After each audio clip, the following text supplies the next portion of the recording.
1st July 2021, tarehe 21 mwezi ni wa 7 mwaka 2021.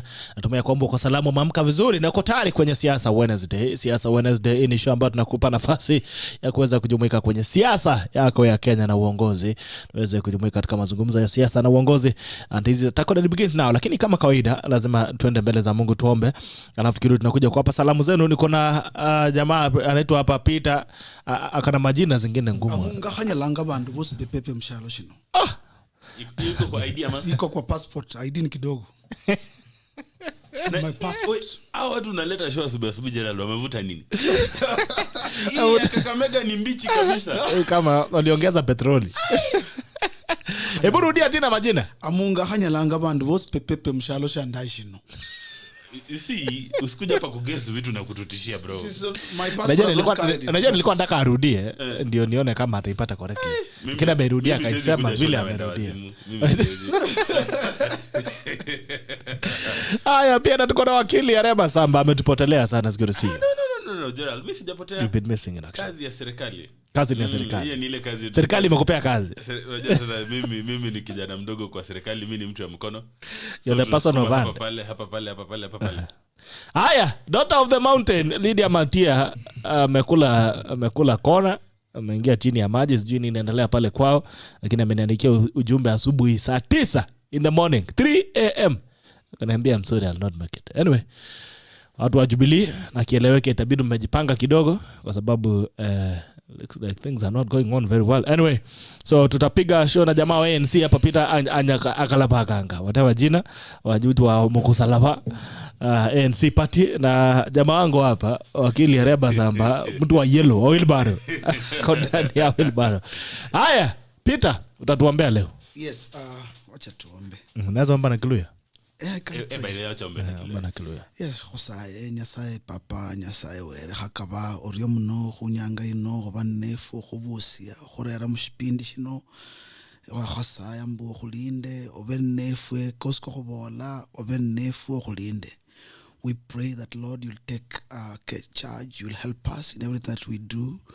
We pray for our lives, our families, we pray for our country, we pray for our leaders. We pray that King of Glory, you will be the front, you will be the protector, you will be the shield, you will be the strong tower that we can run into and we are safe. Pray this believing and trusting in Jesus Christ, our Lord and Savior. Amen. Kiluya ilisha.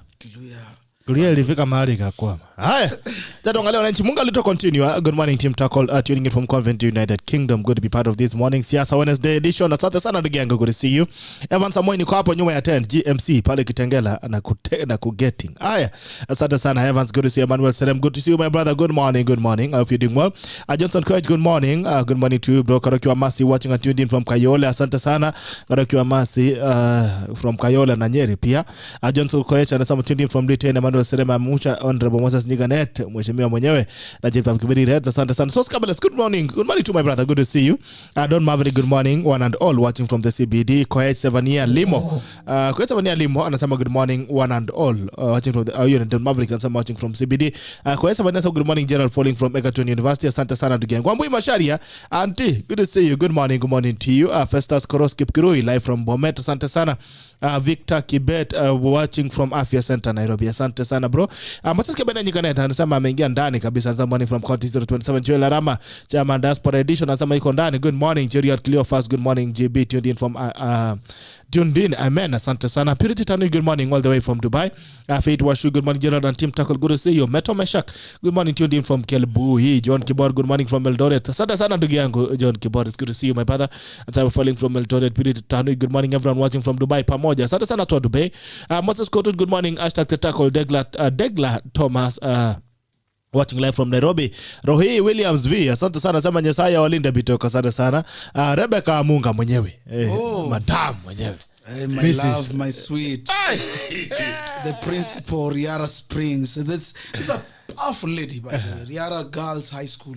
Wow, Daktari. Nice. This is a producer. This is a mentor. Mrs. AMUNGA is a mentor. Yeah, you can ask Bitoko. How are you related? That's my wife. That's the mother of my children. She's an amazing. Kumbe wale ni romantic but. Maji man nimeshangaa bwana. Lakini nakaa huyu ametishiwa maisha. Nimeona vile amesikia hiyo jina ameruka kabisa. Ukiona mwanaume mlia ana behave hivyo. Unajua kuna kitu chini ya meza. That's a mentor.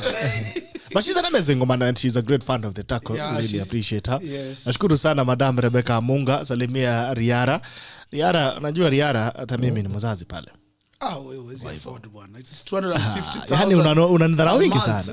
Unanidharau wengi sana Amunga. Amunga unanidharau hivi. You can't afford. Sawa tu. Mrs. Amunga umesikia bwana wako vile anamwagilia maji watoto yangu. Haya, vitu washua anasema ameenda. Asante sana Rono hii anasema good morning from Top Hill Hospital Eldoret. Asante sana Roy Williams V, good morning Taklas. Abawake Willy morning team tackle from KSA. Haya, sijui KSA ni wapi. Asante sana Evans Marmar Murkomen, good morning Edward Sonko Rono Tundin and good morning Chumba AK Kibrugot IB Talk locked in from Kapenguri hapo Gon Magharibi. Magharibi. Okay. Rono Robert logged in from Eldoret. Ryan Enoch Cheyo kijana Caleb Constantine good morning Tetakor watching from Uhuru Highway. Unaishi kwa barabara ama kuna is going where? Shadrack Mutai logged in from Bombay County. Majority leader Pato anasema good morning from Muiben. Asante sana Leonard Kimngetich. Kimngeno good morning from Nairobi. Pinless Kips Bitok watching from Bomet County. Aya Amunga. Yes. What is the state of the nation? Yes, 2022 now is shaping up. We have seen yesterday was a holiday. Idul Fitr. Idul Adha. Yes. And we saw statements were made yesterday. It was a strong day. We saw the only people who looked dull and tired are Tanga, but the rest of the country was awake and alive. We saw in Mombasa things happening. We saw Papa Francis Atwoli moving and speaking. He was receiving. He's begun a new home, by the way, in Bofa, Rea Vipingo, Kilifi County. And that's becoming the new center of power. We saw... it has moved from Ildamat. Yeah, we've moved from Ildamat. Okay. He's moved into Bofa, in Rea Vipingo. And we saw him hosting the ODM strongholds, strong dons. We're talking about... his name is Raila. We're talking about governor coming into Mombasa, Shabar. We're talking about people like all those fellows from the coast. We also saw over the weekend we saw Tanga people in Kilifi. We saw them with Aisha Jumwa. We saw the deputy president and his team. We saw them talk and as usual throw barbs to our people in Oka. But strongly and luckily, we saw Musalia Mudavadi in Nyeri. We saw a great show in Nyeri. We saw something that we have never seen for a long time. We saw acceptance of Musalia Mudavadi. He entered Nyeri like a king, like the person who's going to face the mountain. Like Jesus entering Jerusalem. Yes, we saw people come out on the streets, lay their coats and their clocks to welcome Musalia Mudavadi in Central. The governor of Nyeri, Mutahi Kahiga, he gave up one of the biggest lavish banquets we have ever seen in Nyeri town for Musalia Mudavadi. We saw Kioni, we saw Kanini Kega, we saw all these people. We saw Anwe Goro. There is something that's happening in Nyeri we'll be talking about, I'm sure. But most important, we have seen alignments. People are realigning for 2022. That's the state of the nation now. Okay. What is the state of the nation? State of the nation, as always, the clueless are always meeting to decide when to meet next.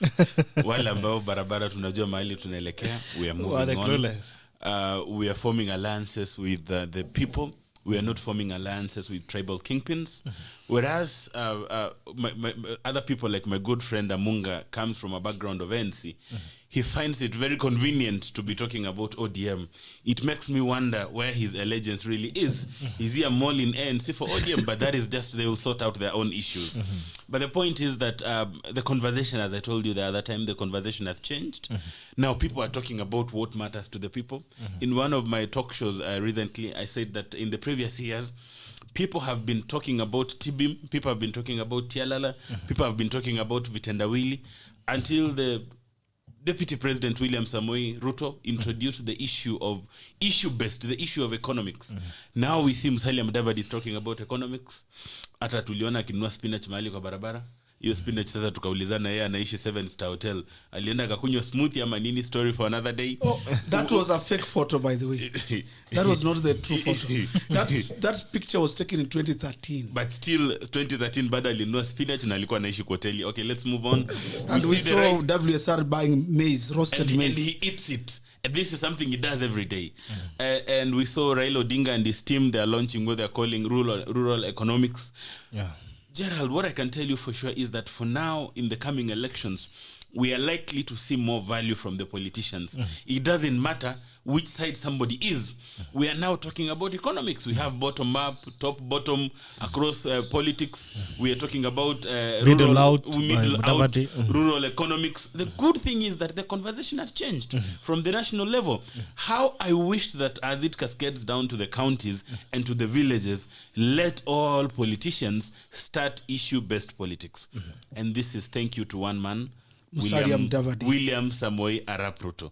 He's the man who has led this to start an issue-based campaign. That one we have to give it to him. And I have to congratulate you guys that finally we are talking about what matters for the people. That is the most important thing. And I think we start there now that we're having that conversation on the economy. Let's start there. In Bomas of Kenya, sorry sir. Okay.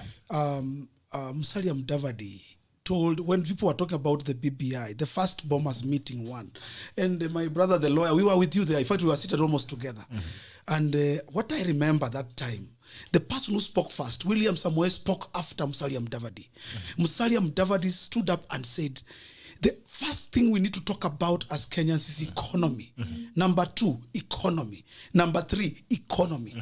The person who has been speaking about economy since 1993, when President Moi, the late, messed the economy, people like Saitoti messed the economy. The person who returned the economy to what we have and what you have enjoyed up to today was a man by the name Musalia Mudavadi. Every day, Musalia stands up, he speaks one word, economy. So we cannot have somebody trying to steal the show here. We cannot have a statement coming in that it is William Samoei Ruto is bringing in these things of the economy.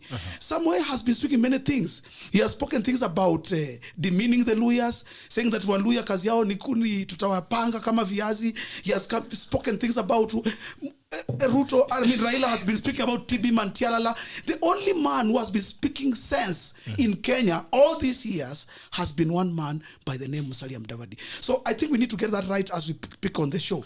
This issue-based, the gentleman of politics, the man who doesn't abuse people, the man, the Kibaki style of leadership we are seeing in this country is coming from one window, one front door, the door of Musalia Mudavadi. Thank you very much, my brother Amunga. And you have clearly said that one man who has been speaking about the economy, he keeps on speaking, and even when he was a deputy prime minister, he keeps on speaking. There's no action. We thank you for speaking, only speaking. Here we have William Samoei Arap Ruto, who was set out on the bottom-up economics. And we are seeing different regions are coming up with their own caucuses. I know the Gusii region, we are doing our own caucus to develop a blueprint in terms of what we want from our bottom-up economics. Whereas Musalia Mudavadi and team keep on talking, we are actioning. But what we have to agree, Amunga, is that finally the conversation has changed. That's true. That one we have to agree. True, and we have it to give it up that people are now asking, bottom up ni nini, top bottom ni nini. Let me finish. Just wait. People now want to know more about the economy. We are seeing a conversation that every hustle matters. And I'm glad that Musalia has been speaking about that. We are actualizing that, Amunga. And at the end of the day, we are not doing this for anybody. We are doing this for the people of the Republic of Kenya. I always say, Gerald, that most of the time we have been doing things to benefit people from top. We have been doing things to benefit the cartels. Let me be very clear. We have cartels in this country who run the economy, who are always gallivanting and hosting people in their homes. Those are the cartels, the enemies. He is a teacher. He knows the cartels in the education industry. Those are the people now we don't want in our economy. We want the very, very basic people. Your grandmother in the village, your aunt in the village who might never come to Nairobi. Those are the people now we want them to be minded. If they're pushing a mkokoteni, if they're selling maize, if they're doing anything, let them do it. And Amunga, we welcome you fully. Because you are singing the tune we are singing. You are singing in bass, we're singing in soprano. Why don't we sing this choir together? We are singing the same song. Tell Musalia Mudavadi, I know you speak to him, Every that day. the Hustler Nation is singing a song that he's singing. But if he keeps singing alone, this song is not going to make a good song. Let him journey with us and let's sing a song of improving the economy of our people. The song of freedom. I have to say something, please. I like Wakili. You know, Wakili and I have worked together for many years, for some time. And Wakili puts facts the way they are. Wakili, let me say like this. When you are in the kitchen and you are cooking with somebody else, say my house girl is in the kitchen, or my wife is in the kitchen, she's my deputy, and I'm in the sitting room watching TV, watching talking on Radio Jambo or whatever, and my wife is in the kitchen, and then my wife comes out of the kitchen and starts telling my maid and other people my neighbors, you know, I have a better plan than what me and my husband are cooking. I can cook a better meal if you allow me next year. Let me come out of the kitchen and now I'll cook for you people. William Samoei Ruto is part and parcel of the failures of Jubilee. The 10 years we have had these two guys are the years we have seen the economy go down. Where was this bottom nonsense they are talking about? Where have they been? They should have been working together. And the way tutashikia hawa watu chini kwa chini is this way. We are going to sell this narrative to Kenyans.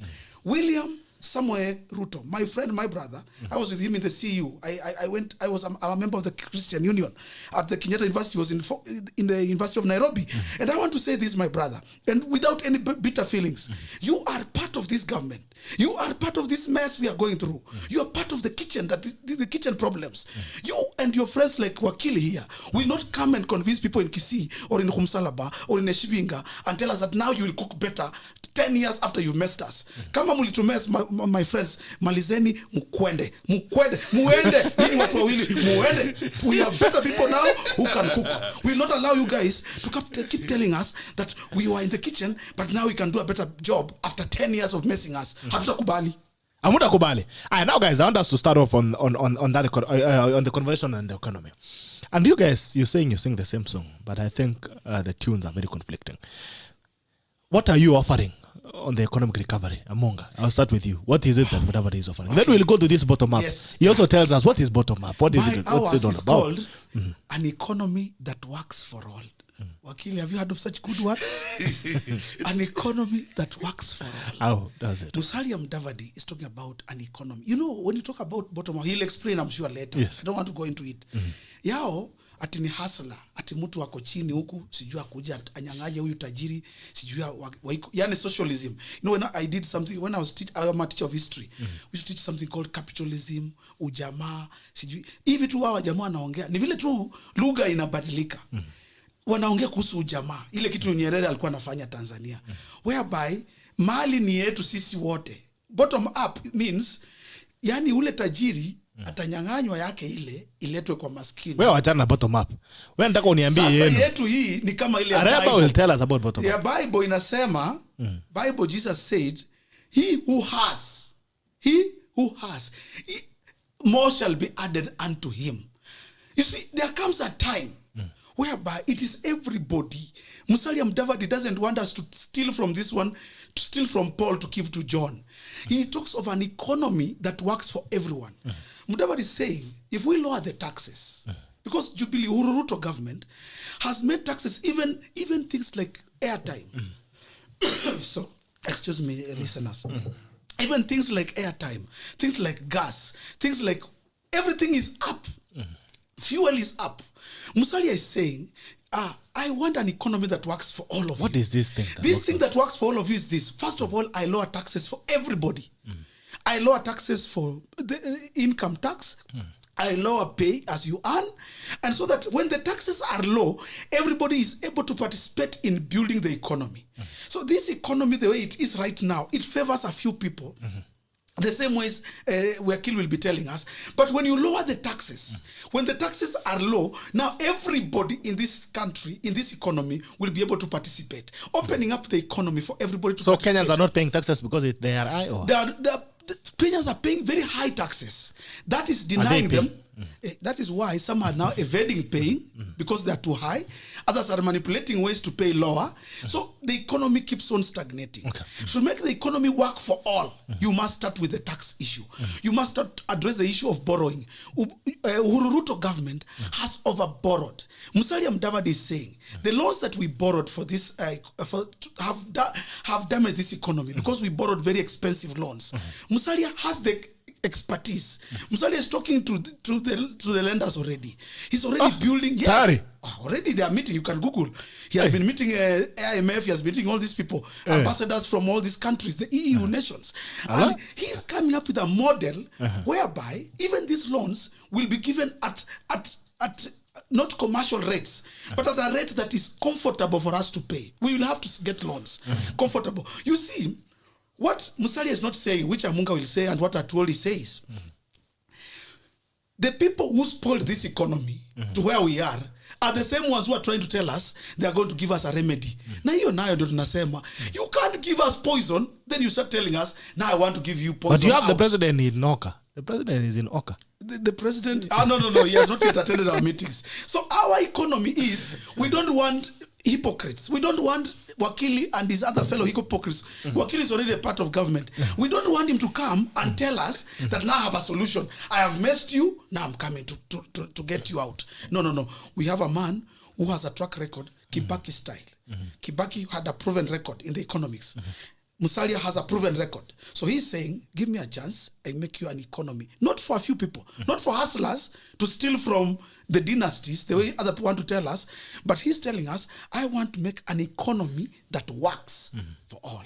Okay, so let me ask you a few questions. On the same issue, and then I'll give it to you. Talk about bottom up. I want Kenyans, I want AMUNGA to make Kenyans understand better this model. That what is the name of this model first? It's called an economy that works for all. An economy that works for all. Yes, please. All right. So you're saying taxes will be lowered. So economy that works for all starts with taxes. Okay. The tax regime is always what makes an economy either succeed or not succeed. Okay. So Musalia is saying that in the economy that works for all, levelize the taxes. Make the taxes lower. Things like gas, like basic commodities, remove the taxes from those. You know, for every liter of fuel that you buy, if it's 120 shillings, almost 80 shillings goes to tax. You can imagine if you have a leader like Mudavadi who is saying, can I remove almost these 80 shillings that you are paying for fuel as tax to even 20 or 30? That man is already building your economy. You'll be able to participate more in the economy. You'll be able to produce more in the economy. And so the economy now will... So Musalia's model of an economy that works for all starts with taxes. 1, taxes. Lower taxes. Yes. 2, structural adjustment programs. You see, look at how Uhuru Ruto, I mentioned Uhuru Ruto. These are two people, a team that came to power almost 10 years ago. Their model is ule aliye juu, yu juu. Yani ule ako juu. You see tenders like COVID millionaires. These are things of Uhuru Ruto. When you hear of these things like, for example, let me talk about education. I like it. The Wakili said that I'm a teacher. I just want to give an example of teaching. We have KICD, which is supposed to regulate the curriculum. Recently, the president and Uhuru Ruto came up with another thing called, again, Curriculum Implementation Committee, CBC. So, in Ministry of Education, we have so many small groups, small committees and commissions, all of them drawing salary from the exchequer. Now, these are the things that Musalia wants to eliminate. If we have a ministry, say, for education, why must we have all these small things? You know, what Uhuru Ruto did, they built small things so that people can eat. Theirs is for people to get places. Wakili had to get a job, so and so. Wakili's wife also to get a job, his sister to get a job. So Jubilee, their model is the eating model. Musalia Mudavadi's model is structural adjustment. You ensure that everything is streamlined. If it is the Ministry of Health, why must we have things like KEMSA? What for? Why don't we just have the minister, the PS, and his and her people working? Not to have other committees to having loopholes to steal. So taxes, restructuring the government. Number 3, and which is the most important from Davadi, is a lean government. Okay. Musalia did it when he was during the times of Moi. You know, when Uhuru Ruto took over this government, they told us we shall have fewer ministers, we shall drive Passats instead of fuel guzzlers. They promised us all these things. They didn't do them. So Musalia Mudavadi's economy that works for all, a lean government means things like you see what Ruto are doing. But he's pushing BBI. What? BBI brings a bigger government. No. Is that not the contradiction? Then you have not listened to Musalia Mudavadi on BBI. He wanted adjustments. In fact, if there is a person who wanted adjustments on BBI. But does he support On what BBI? exactly? He wanted adjustments. Does he support On BBI? what? On which areas? Please, I was explaining about this. No. You know, we No, cannot allow you because- to mislead Amunga. Amunga, you're a very good person, and we cannot allow you to mislead. Was Because- Musalia supporting BBI? Because BBI Yes, gives a I'll bigger answer now. government. Does Musalia support BBI? Musalia Mudavadi supported No. BBI with conditions. With conditions. Which were? And when we were in BBI talks, BBI 2, Musalia stood up and said, if this economy is the problem, not even the issues of BBI. And he said, where will we get money to take money to devolve funds, 35%? He asked all these questions. He said, give me first the conditions. Musalia only put his signature on BBI after he was assured that whatever he had asked about had been answered. But So he supports BBI as it is. He Musalia supports BBI as is it now is. talking about IPPG. IPPG means interparliamentary. I love the way you are just skirting around the answer. BBI has been overtaken by events. Let us also reach a place where we can talk. Okay. I was talking about Yes, the finish economy up on the that economy. works Yes. for- Wakili, you know, is an Wakili. He wants to confuse my line of thought. Now, ladies and gentlemen and our listeners, the truth of that is that Musalia Mudavadi wants a lean government. He wants to restructure the government, and he wants to lower the taxes to ensure an economy that works. All right. Okay. Bottom up. Okay. First of all, let me make it very Is clear. it bottom that, up or bottoms up? Let me make it very clear, Munga. The problem for Kenyans is not paying taxes. The problem is that they don't have money in their pockets to pay taxes. We have to distinguish that. And that is why you realize that in our country, we have around 19 point something registered voters, but only 5.1 million people file their returns. So Kenyans are finding ways around to skirt around the issue of paying taxes. Why? Because they don't have money in their pockets. Because the mamamboga, the mkokoteni pusher, they would rather file their nil returns. And then secondly, their taxes are not making sense in this country. Those are issues we have to agree. Because you pay taxes, but I mean, we use this road every day. It's supposed to be repaired. Where are those taxes we pay going to? What are they doing? So let me tell you, Amunga, the problem for Kenyans is not paying taxes. The problem for you, hata we najua iko tax unahepanga moja mbili pale moja mbili tatu. The reason why unafanya hivyo, it's because you don't have enough money. But I would wish we would get to a position where Kenyans voluntarily pay their taxes, because at the end of the day, systems work. Social amenities in this country, Gerald, are the worst. I hope for a day when I wake up and my kids go to public schools, and if I have a headache, I just walk to Mbagathi or just walk to Kenyatta National Hospital, because I pay my taxes and I expect those hospitals to work. So let me come back to our, as you call it, the bottom-up economy. I want to give you a very good analogy, Gerald. Most of us here started life on our own. Yes. When we moved into our own houses, even these gentlemen who are behind the cameras, the first thing they bought when they got to those houses is a mattress and probably a jiko. Nobody moved into our own house. Amunga will tell you when he started life in Shirara in Kakamega. Actually, how did you know? I know, Amunga, I know you. Amalemba Kakamega. Kakamega. When you high school, I was teaching at Kakamega school. Yes, I know, Amunga. My first job. I studied at Kakamega school. Yes. When you moved into a Malemba while a teacher, the only thing you had is a mattress and probably a stove to cook. Yes. You didn't have a smart TV. Smart TV umenunua juzi. I had a bed sheet for you a had curtain, a bed sheet for a curtain and to sleep at night. And he started from the basics. From the bottom. From the bottom. Why are you pushing the bottom? You started from the basics. And slowly but slowly, you rose. Yeah. You don't move into your own house, a bed sitter in Kitengela, and then the first thing you buy is a double door fridge, the one that you knock and it lights up. That is not the way things are happening. That is not the way things happen. The way things are supposed to happen is that you start slowly as you move up. Why am I using that as an analogy? In Kenya, we are a country where we have just moved into our own bed sitter, but we have bought a smart TV without a mattress.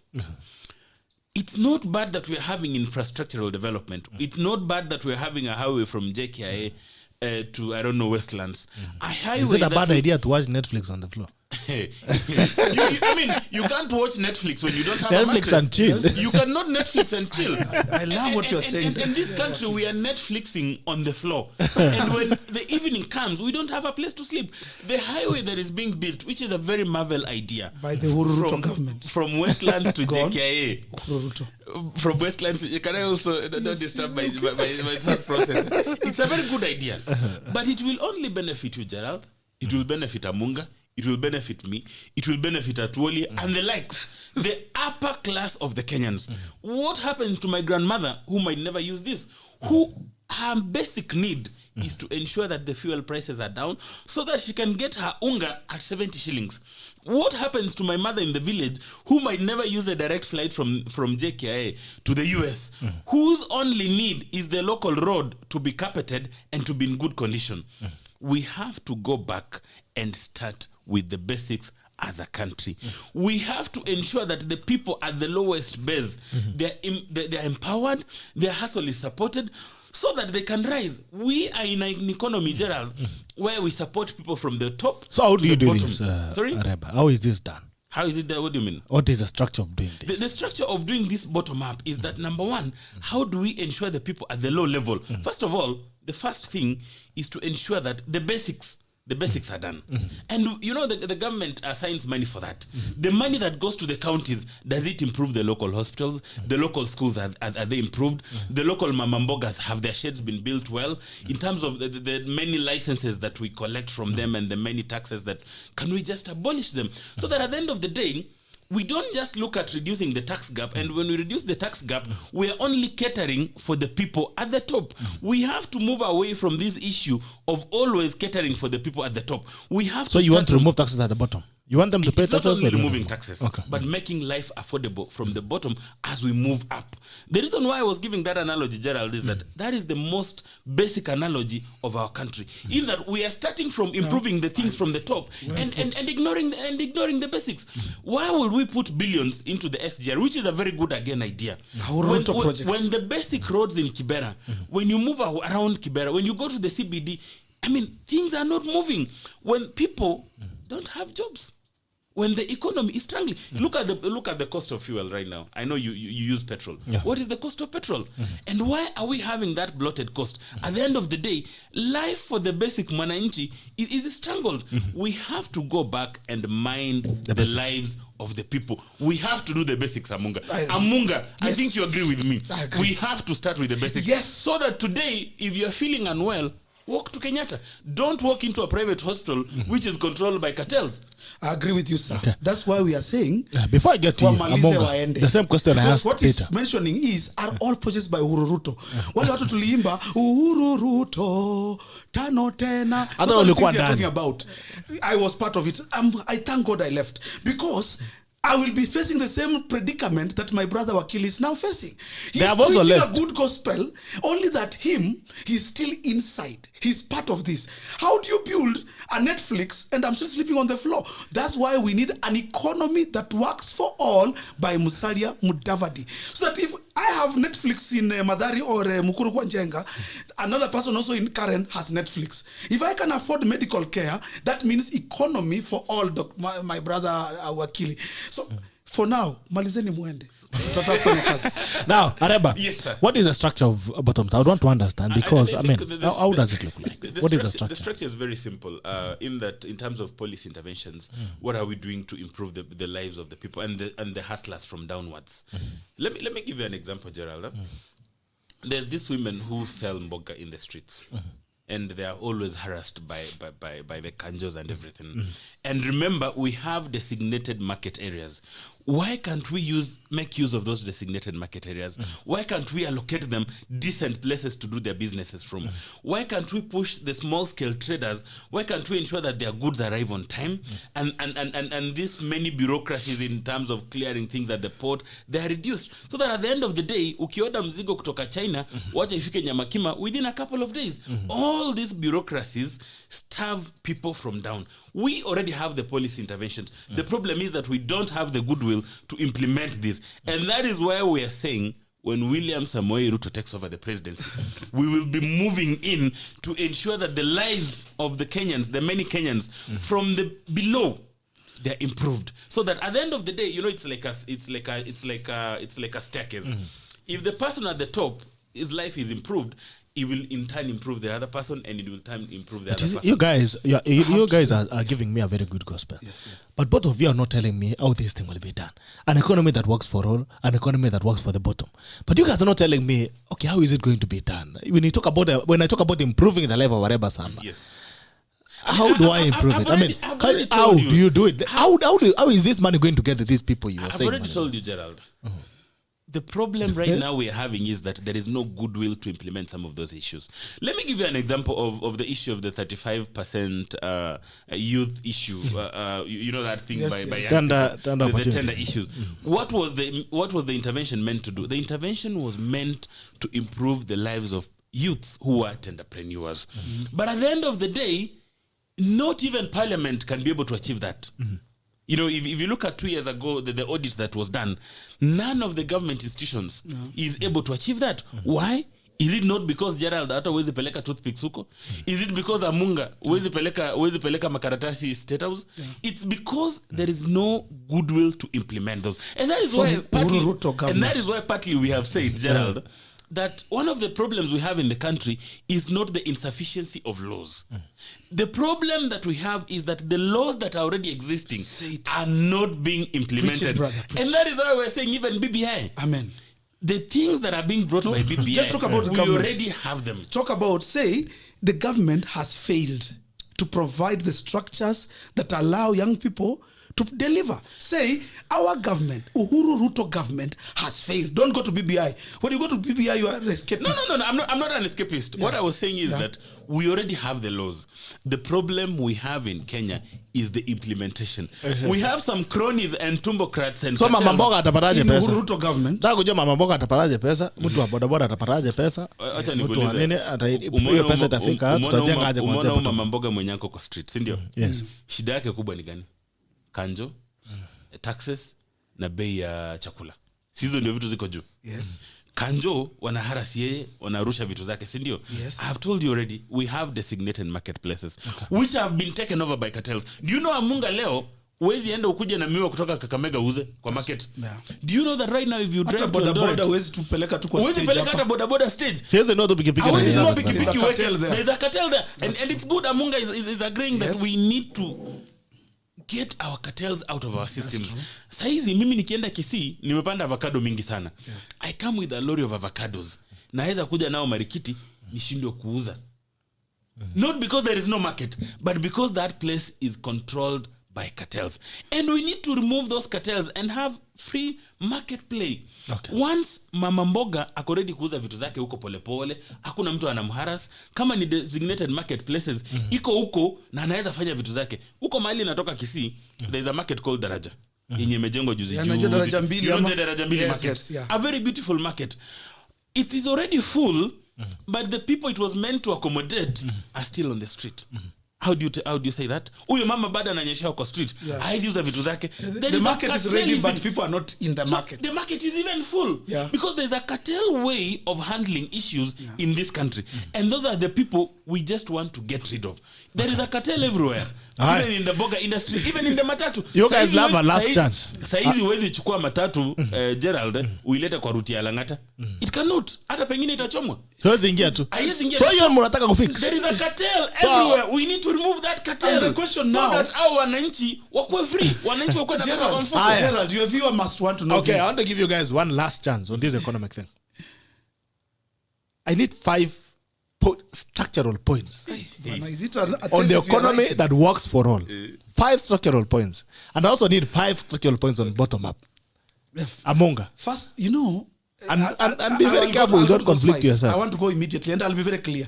The Dig good thing in. is that Mudavadi is a teacher. Wachana He has Mudavadi given me kwanza. very good Sema points. kwanza I'm going uchumi. to give them here. Anyway, you know what Wakili, my friend and fellow panelist, is saying? Wakili AREBA is saying a very good point here. He's saying that cartels must be gotten rid of. They must go. That's what we are saying. Well, listen, but when you say an economy that works for all, it should also work for cartels. Even cartels are part of the economy. Now, okay.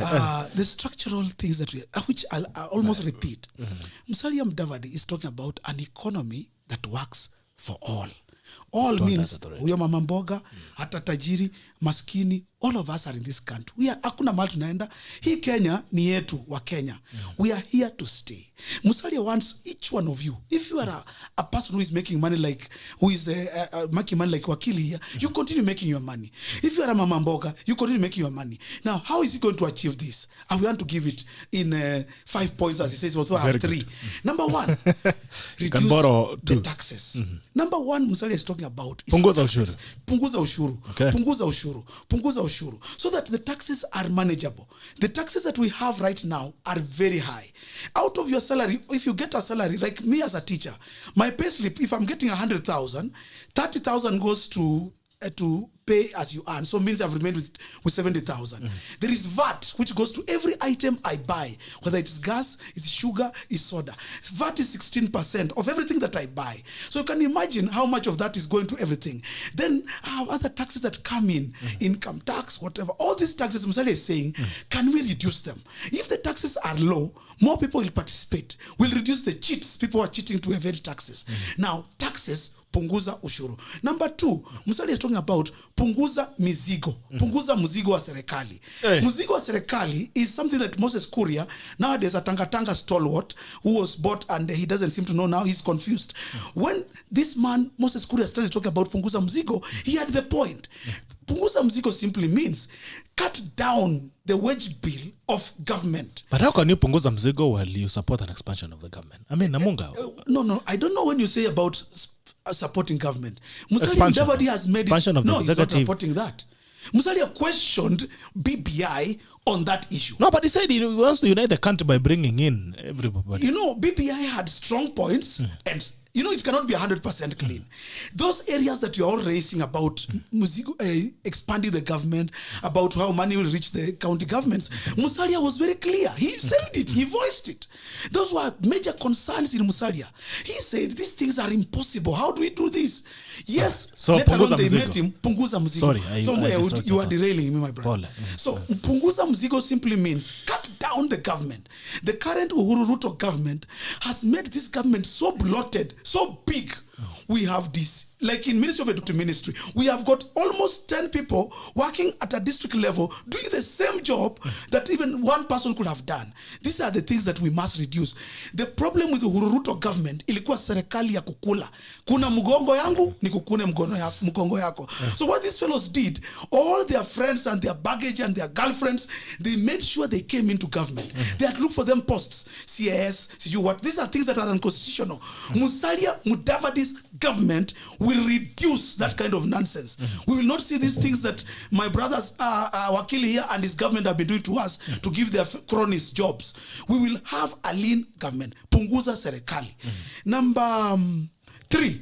Punguza mzigo was number 2. Punguza serikali, you know, those are 2 different. 3.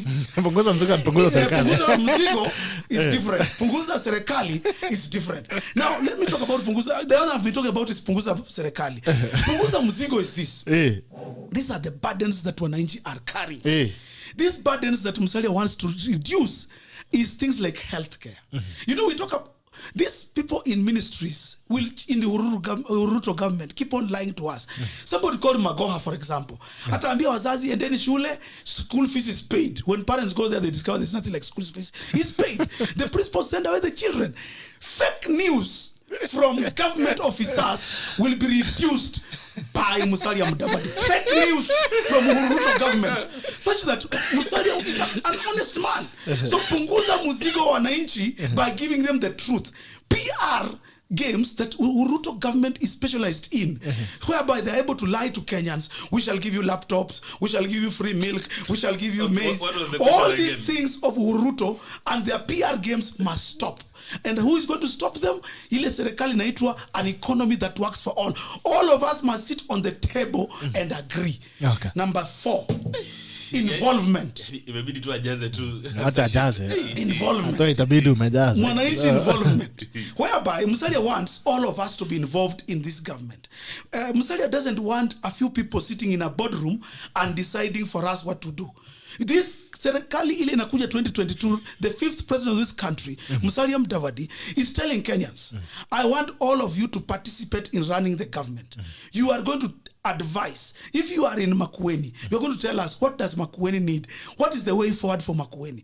I will not sit in Nairobi with a few cronies of mine in State House and a few fellows whom we want to talk with and eat with and decide for Makueni. Makueni people will help Musalia Mudavadi run an economy that works for all. Okay. I could not reach the 5th one. Changa. Text Mudavadi kuongezea moja. What was the question? Now, 5 structural points on bottoms up. I'm not going to give you 5 structural points. Huh? I'm just going to. They are not there. No. I'm going to make it very simple, Gerald. Huh?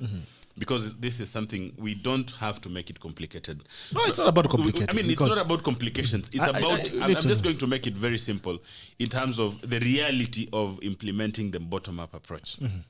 Number 1, implementing the current laws which are available. You know, we have current laws which are meant to drive the economy from downwards upwards. Of course, I give you the example. I give you the example of the 35% for young people, which is meant to ensure that young people are pushed mbele. I mean, that is something that we have not implemented. So the first thing is that we have to implement the current laws as they are. Because they favor an economy that is from downwards to upwards. So in short, there is not the bottom-up economic is not new. I mean, I'm not going to say that it's new per se. It's only that it's something that we have to implement. Okay. We already have those interventions. If you look at the Vision 2030, all the interventions which are there, infrastructural and all that, they are meant to drive economies from the village upwards. But then the problem we have had is that we have reversed it. And what we have concentrated is just driving the economy from Nairobi to the villages, which is not working for us. I don't want to make it complicated for our viewers or for our listeners. But that sounds very nice until, I mean, because as a Kenyan, yes. I want to understand, as a normal Kenyan, as a Wanjiku on the ground, as Jamaa Boda, yes. as Mama Mboga, yes. I want to understand, what are these interventions? Because you cannot just say we're going to send money from Nairobi. Whose money? We're not sending money. We're not sending money. You know, listen, because, listen, I want to understand, like, when you tell me we're going to work on this economy from the bottoms, I want to understand me at the bottom. Yes. What are these interventions? How is this economy going to start from me? Gerald, the economy... Assume you are talking to Mama Boda, the one you're talking about, Mama Mboga. Okay. The economy starts with the people at the base. And this is how it starts. How? There's a lady today who's harvesting avocado in Kakamega and transporting it to Nairobi. Okay. The cost of transportation itself is very high. Right? Because the cost of fuel is very high. And by the time that avocado gets to Nairobi, you have to probably pay some money to be in the market. At the end of the day, the return on investment is very low. Okay. I'm giving a very classic example. That woman at the bottom there, how do we ensure that avocado yake inafika kwa market kama iko sawa? Number one, barabara lazima ikuwe imefanya nini? Barabara lazima ikuwe imejengwa. But that is not trickle down. No, Gerald. You talked about roads. You've talked about buildings. No, we have to stop that. It's not trickle down, Gerald. Gerald. My AMUNGA. co-panelists Gerald. hawana mpangilio wowote. No. These are slogans. There are things like Ruto tano tena. Those are slogans that don't work. I'll mute you. You finished your time, and if you can be glad enough, I finished my time. Okay, please. It's the basics. You know, the problem is we make these issues complicated. Because you started by saying the investment in roads and other things is not going to benefit trickle down. That is bottom. That is why I said your grandmother in the village, what are her needs? Okay. Your local boda guy, huko kwenu ni wapi huko? My local boda guy in Gachuba, what are his needs? Once we cater for his needs, he is able to build up so that at the end of the day, hata nyinyi wale wenye mko Nairobi, you can see a benefit of that economy. The problem we're having, Gerald, and I can repeat this, is pesa yote iko kwa KEMSA, pesa yote iko kwa covid billionaires, pesa yote sijui iko wapi, na hizi vitu zote zinafanywa na cartels. There is no local mwananchi, there is no youth who has been able to do some of these government tenders. They are done by only cronies. They are only done by how do you call them? By cartels at the top. And we need to reverse that by just obeying the law. Let's just obey the law. It's just that simple. Fine. My brother Wakili, you speak well. I love your English. You know, this kind of English is what we used to hear from Ururuto. They speak well. They know how to sugarcoat. They try to hoodwink everyone. Musalia Mudavadi is saying, Does punguza taxes, speak in Luya? Punguza mizigo, punguza ushuru, punguza ukora ya watu wa Ururuto Jubilee government. Whereby, hii vitu anatuambia about economy, I don't know, bottoms up. I've read David Ndii. David Ndii used to be in this thing we call ODM.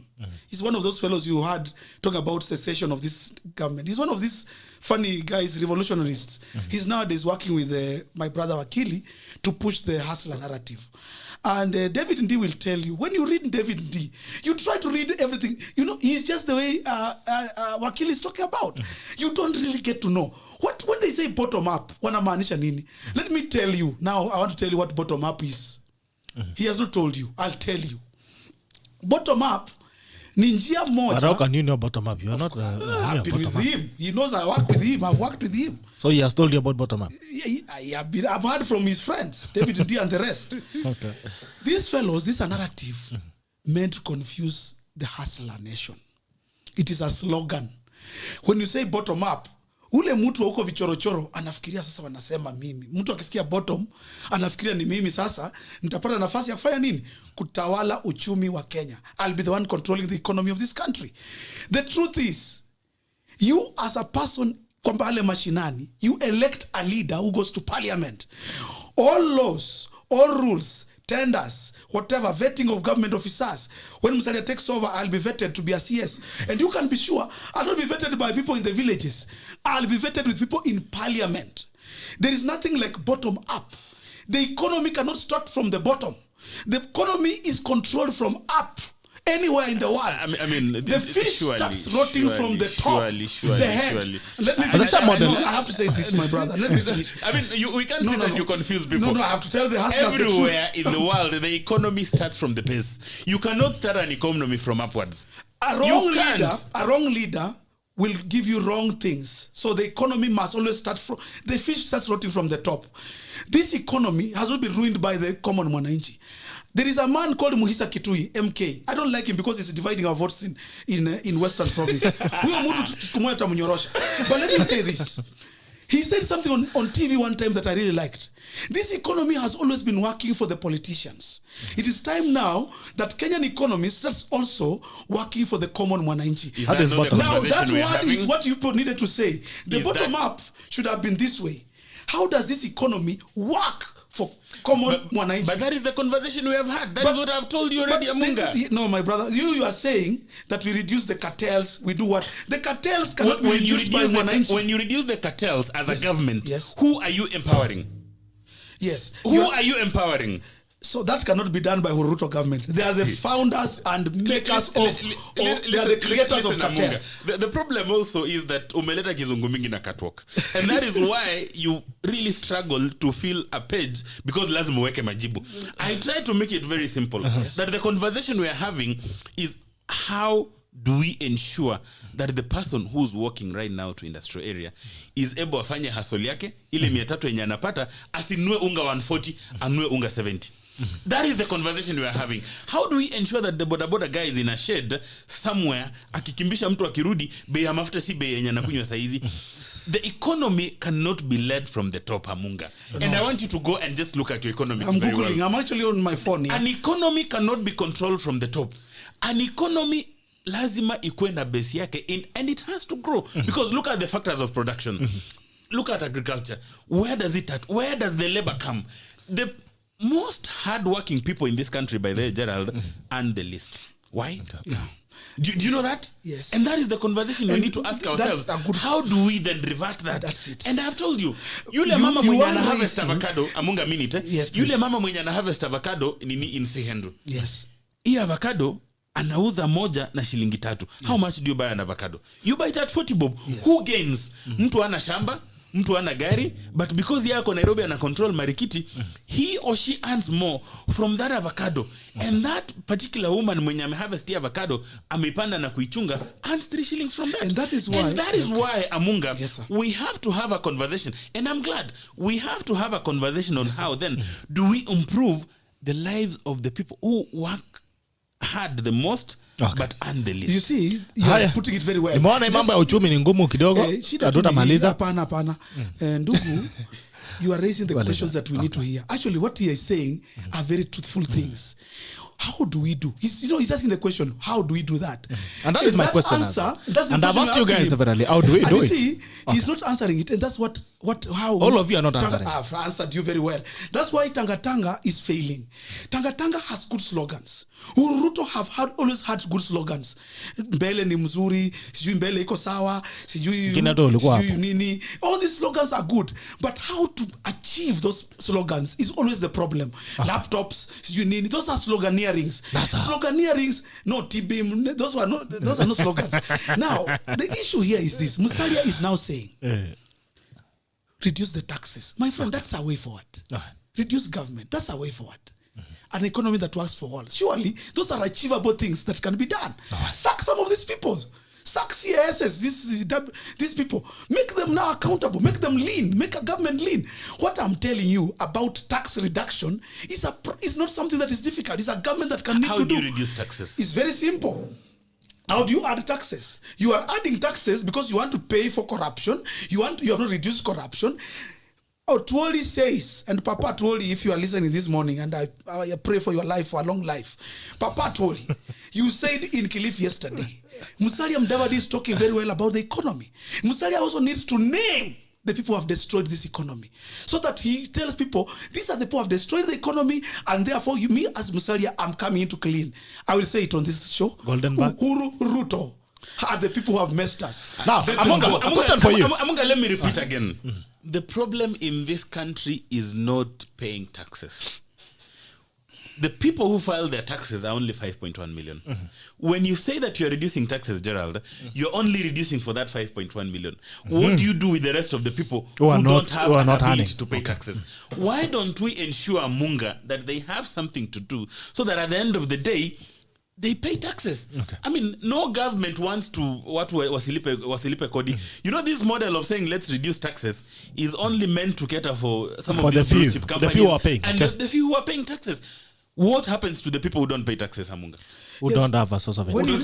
My friend, unless you don't know about economy, when we talk about taxes, I'm not talking about income tax or pay as you earn. I know. I am talking about things like VAT. I know. Ile kerosene ule mama mboga ananunua pale kwa fuel pump.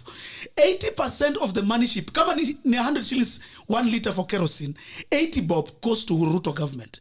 We are saying, as Musalia Mudavadi team, you will not collect taxes. Can we reduce the tax that is charged on this common basic commodities, even airtime? Ata Fuliza, Gerald Bitok, are you aware that Fuliza is now being taxed 20%? He doesn't Fuliza. Gerald Bitok is a Fuliza man. I had to send him something the other day. Akaniambia usitume kwa hii simu, tuma kwa ile simu nyingine. He gave me some funny number there. Siku yenye Amunga atakutumia pesa. Amunga akutumia pesa. Gerald Bitok, tell your listeners and you need to build an economy that works for all of us. Send us the money. For the economy to work for all of us, we must reduce tax on Fuliza. You must send us money. We must send us from CRB. Hii vitu ililetwa na watu wa Ruto. We must remove people from CRB immediately. Those are the things that we are talking about. We cannot move forward before. I have a question for you. I love your passion, Amunga. The question is, first of all, you have a problem with Uruta, but you don't have a problem with Uhuru when he's in Oka. When he's in Kenya lands, you don't have a problem with him. But when he's in Jubilee, now he becomes Uruta, and you have a problem with him. Two, you're saying Musalia Mudavadi is not telling us who destroyed the economy. Musalia Mudavadi has been in government since he was 28 years. Yes. He has had this economy all these years. True. He's been a deputy prime minister. He's been a vice president. He's been ministers and all that. I mean, he's been there. I mean, you cannot tell us that this is a man who has experienced a Damascus moment when now he's almost retiring and he wants to fix the economy. Where has he been all this time? He's been in government for over 4 decades. I must answer soberly because I know Musalia will be listening to this. Yes. Kenyans, Musalia Mudavadi was in government when he was a very young man. And the time he was entrusted with the Ministry of Finance, he got this government when donors had given up, when Kenya was going to the Greek nation style, when we were not receiving any money, everything was collapsing. The Golden Bug had just taken place in 1988-87 when we had the All Africa Games. Musalia Mudavadi came in straight from the University of Nairobi into the cabinet ministry, and in those 5 years, Musalia Mudavadi, Strathmore School of Economics has voted him today as the best serving finance, not even Mwai Kibaki. Because what Musalia Mudavadi did between 1993 and 1997, when he was serving as the Minister for Finance, was to relieve Kenya, to reduce government, to reduce taxes, and he made sure that we were returned back to be able to borrow from IMF. Musalia Mudavadi has been blamed. Even trade unions came up and said Musalia Mudavadi came up with these structural adjustment programs that saw people in the post office, in railway corporation. All these things were not performing that time when Moi was ruling, and these people are stealing from him. I'm talking about some of these people, the Urutos that time were still also serving in Moi government. Musalia had to come in to clean the Urutos that time, because they were the people who were in that government that time. Musalia had to be called from university to serve as a minister of. I want to say this, Kenyans. Musalia Mudavadi served in the local government. Yeah, we lost that time. Yeah. By the way, the people who are by that, I want to say something about Golden Bug, because I know our listeners are normally cheated. Yes. Golden Bug is Musalia Mudavadi who saved the Golden Bug. Cemetery. There is a report that is on the table. People have even been, some of them have gone, Kamlesh Patni went through the cases. Musalia Mudavadi never at one time was ever arrested or questioned about Golden Bug. There was a commission formed, and it absolved Musalia Mudavadi of any wrongdoing. In fact, they said he saved this country. He stopped the overflow of Golden Bug. The cemetery land, John Gakuo, the person who was in charge of Nairobi that time, was not only jailed, he even actually passed down in jail because of the cemetery land. Musalia Mudavadi was absolved by the courts. He was found clean. Let me say this, Kenyans. Kuna story mingi sana zinaongeanga kuhusu Musalia. Mara sijui Kioni hakumpigia kura huko Ndaragwa. Kioni has taken Nation Media Group to court because they're the ones who started that kind of thing. And he was paid damages because it was proven that in Ndaragwa, Kioni voted for Musalia Mudavadi. You know, in Kenya, dear listeners, a truthful man like Musalia, even before he puts on his clothes, a lie coming from Tangatanga and ODM has traveled half the world before even Musalia has brushed his teeth. So we meant to know that truth from Musalia Mudavadi will always survive and will always remain. Musalia saved this economy. He is coming back in 2020. The same. You cannot ask a question, where was he? Where was Kibaki? All that time when he was a minister of finance. How come he only came in when he became president and salvaged the economy? You can only do some of these things when you are in power, when you are a president. If Musalia had served like Uhuru Ruto, when you are president, if Musalia had gotten the chance of when Ruto, you are president, Musalia will have changed this economy. Okay. But Musalia has not gotten that chance. He'll only get it in 2022. And when he takes over, Kenyans, skizeni vizuri. Atapunguza taxes, atapunguza mizigo, atapunguza ukora wa Ruto, na ataleta ushuru ambao unawezekana kila mtu. That's what we want to do in 2022. But you have a problem with William Ruto waiting to work when he becomes president. But you don't have a problem with Musalia waiting to work when he becomes president. By the way, Musalia is a friend of all these people. But you are saying what is it that William Ruto cannot do now? William Ruto is in government. But he's not president. No, that's what you're saying. My friend, the new constitution. Musalia was the vice president. My friend William Ruto is government. Yeye ni serikali kabisa. So si lazima I've been to his ngoja house several times and we were with him. And anytime we go there, we are treated. That's government property. Hakuna shida, hakuna mchezo. I go to Musalia's house in Karen. Hapo ni mahali tu ya kawaida, Mululu Gardens. It's a normal place.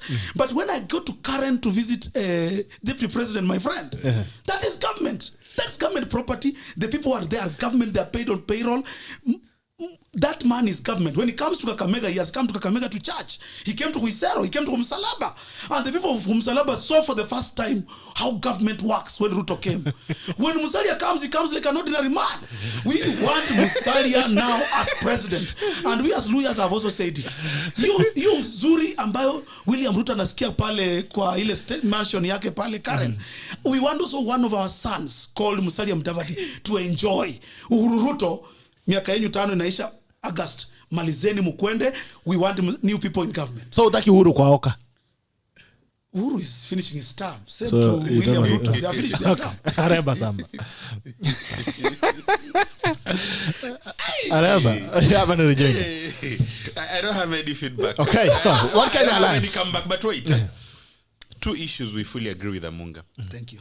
Is that one, we need to have a conversation about real issues. Okay. And that is one of the things that William Samoei Ruto has finally pumped some kind of political sense into the country.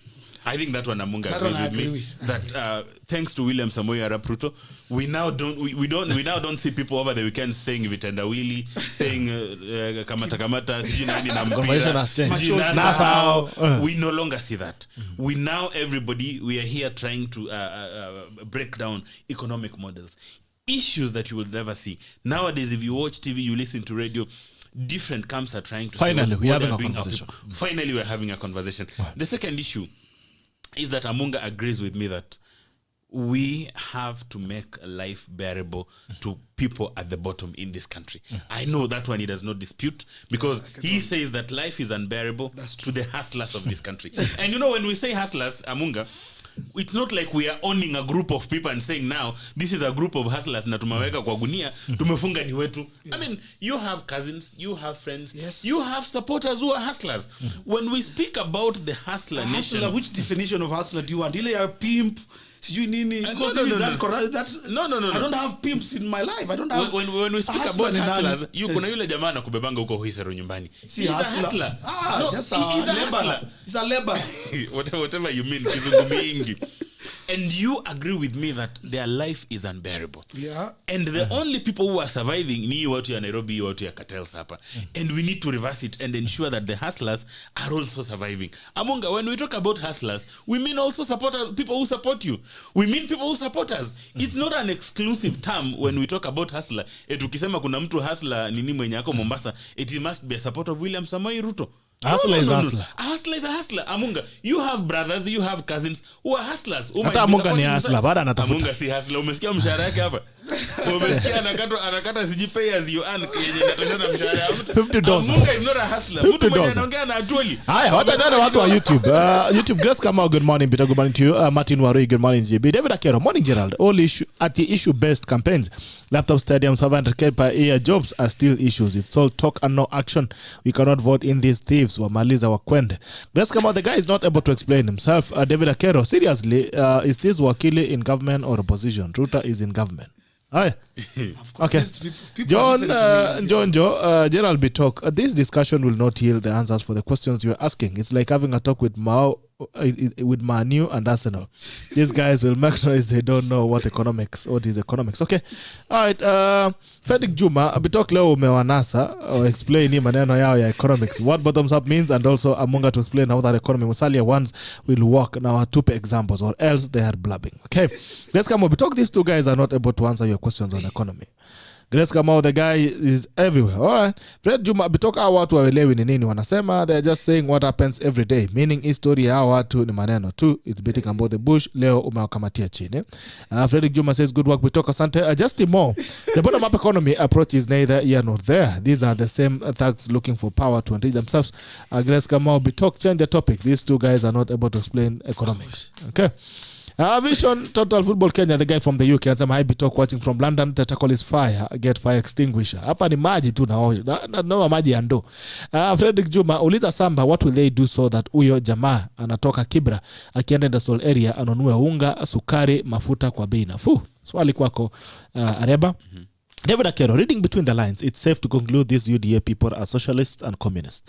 Gamaliel Okumu, you enlarge tax base, not reduce taxes. Okay. Total Football Kenya says Kenya productivity is very low and tax is too high.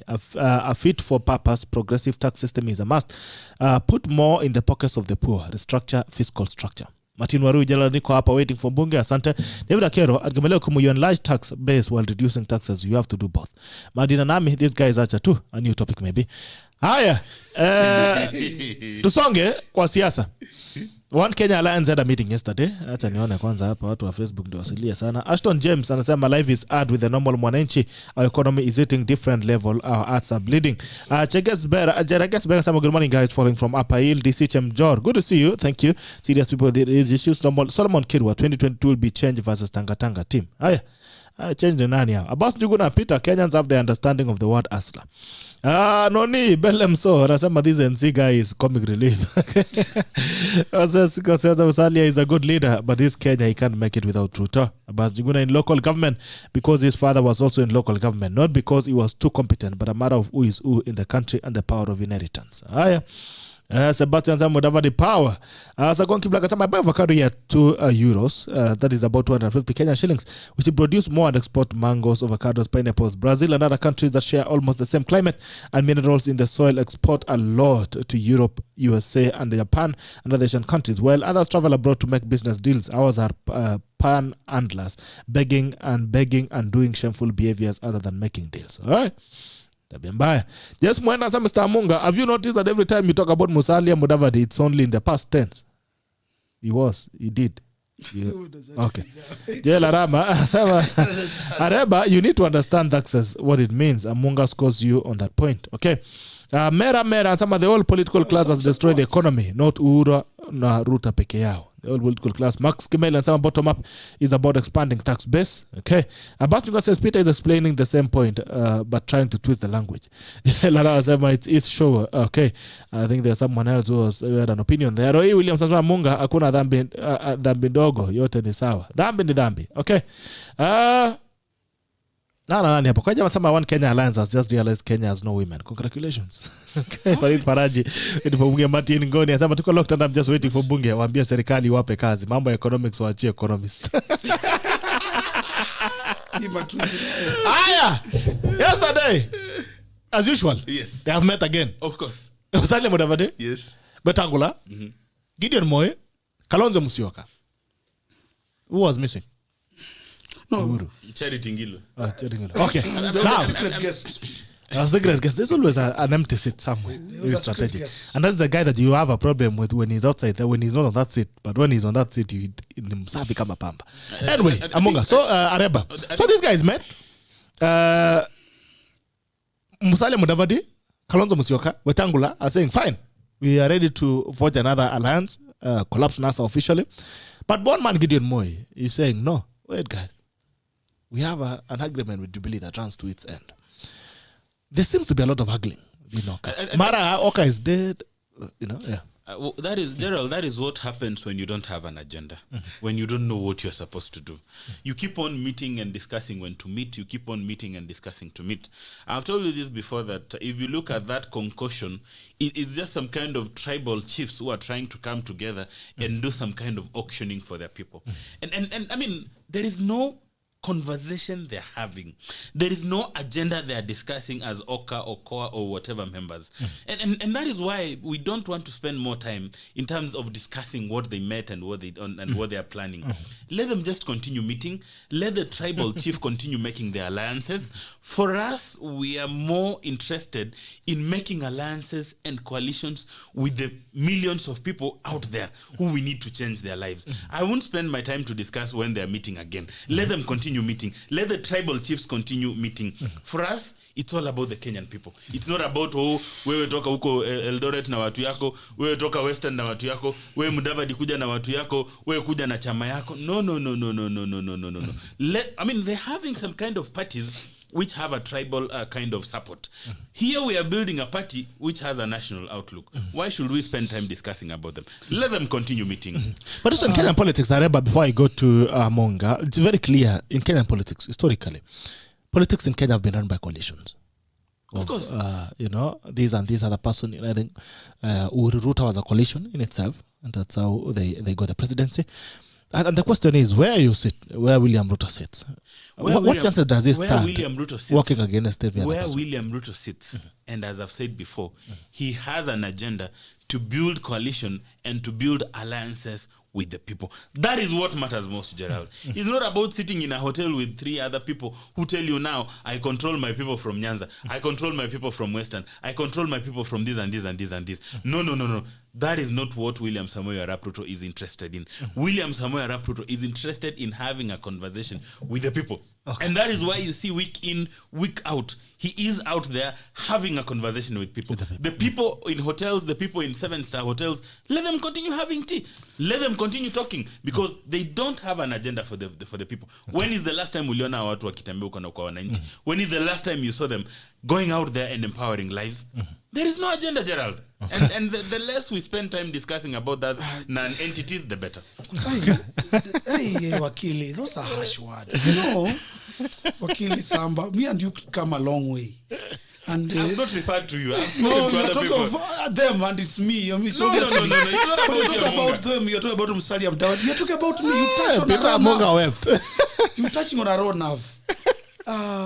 If there is a person who has benefited from coalitions, from tribal linkings, from what you my lawyer, the learned friend who seated with us here is telling us, is William Samoei Ruto. William Samoei Ruto knows how to organize communities, ethnic basis. He was in ODM. He was in Pentagon. He was in the summit. He was in all these things. You ask the Chinkororo who once chased him away from AREBA's home. They'll tell you he was part of the people who knew how to organize the summit. Oh, talk about YK92. If there is a person who knew how to organize communities. Personally, I got into politics in 1992. I was still in the university, at Kenyatta University. My elder brother, William Samoei, was already through with university. And my vice chancellor at that time was one Professor George Eshiwani. Eshiwani and William Samoei Ruto took me to Moi in 1992. And I joined YK92. And I was put in charge of Huisero, Humsalaba, where Eshiwani comes from. My work was to mobilize the youths there to support KANU. I was a Luya, I was taken to Luya land. My brother, Wakili Samba, let me tell you, kama ni mambo ya watu kukutana kwa mikutano, if there is a place where people meet and discuss and plan, it is at the mansion in Karen, the number 2 house in Karen. That is where a lot of meetings, even as we speak here right now, Samba knows meetings are going on. With government are formed in meetings. With Wananchi. There is no government, there is no presidency in this world that is formed in rallies. Papa Francis Atwoli has always told people, T-Beam, Felele, and whatever has never formed government. Those rallies you see William Ruto having and photographs and whatever, those are Dennis Itumbi's gymnastics. Dennis is my student. I taught him how to do those gymnastics. I moved on, he's still there. Dennis Itumbi is a young man. He's still playing those games. I moved on. Government is not formed that way, brother Dennis Itumbi. Government is formed in boardrooms. Joe Biden did not become president because he went for tialalas and T-beams in marketplaces. How he beat, in fact, if there's a person who knew how to do those kind of things, is that other mzee called Trump. Trump knew how to mobilize emotions. Nobody in this government has become a president via what William Ruto is employing and even Raila is employing. Governments of even somebody like this man by the name Kibaki was formed in a boardroom. People met in Serena. One of them said Kibaki Tosha. Then they went to the rally and said Kibaki Tosha. Brother Samba, governments are not formed by just people meeting in the marketplaces. What Musalia Mudavadi and his Oka coalition is doing is forming government. They are discussing how to form government. And these discussions must go on. It is after these discussions have ended and people have agreed that they can go out to the people and say, now we have agreed. We have put our house in order. Can we now form government? Government will only be formed by people of a like mind. Even the Bible says, when they were in one accord, the Holy Spirit came down. Do you want the Holy Spirit to come down? You must all come into one accord. William Samoei Ruto, you may run fast when you are alone, but you will not go far. But when you are with others, you may even walk slowly, but you will reach. Kutangulia kwa basi sio kulewa. Mimi nakuanga huko saa zingine na mimi ukunywa vitu zangu pole pole. Na wengine wanakujanga haraka kama Samba pengine, sisi kama anafanya hivyo.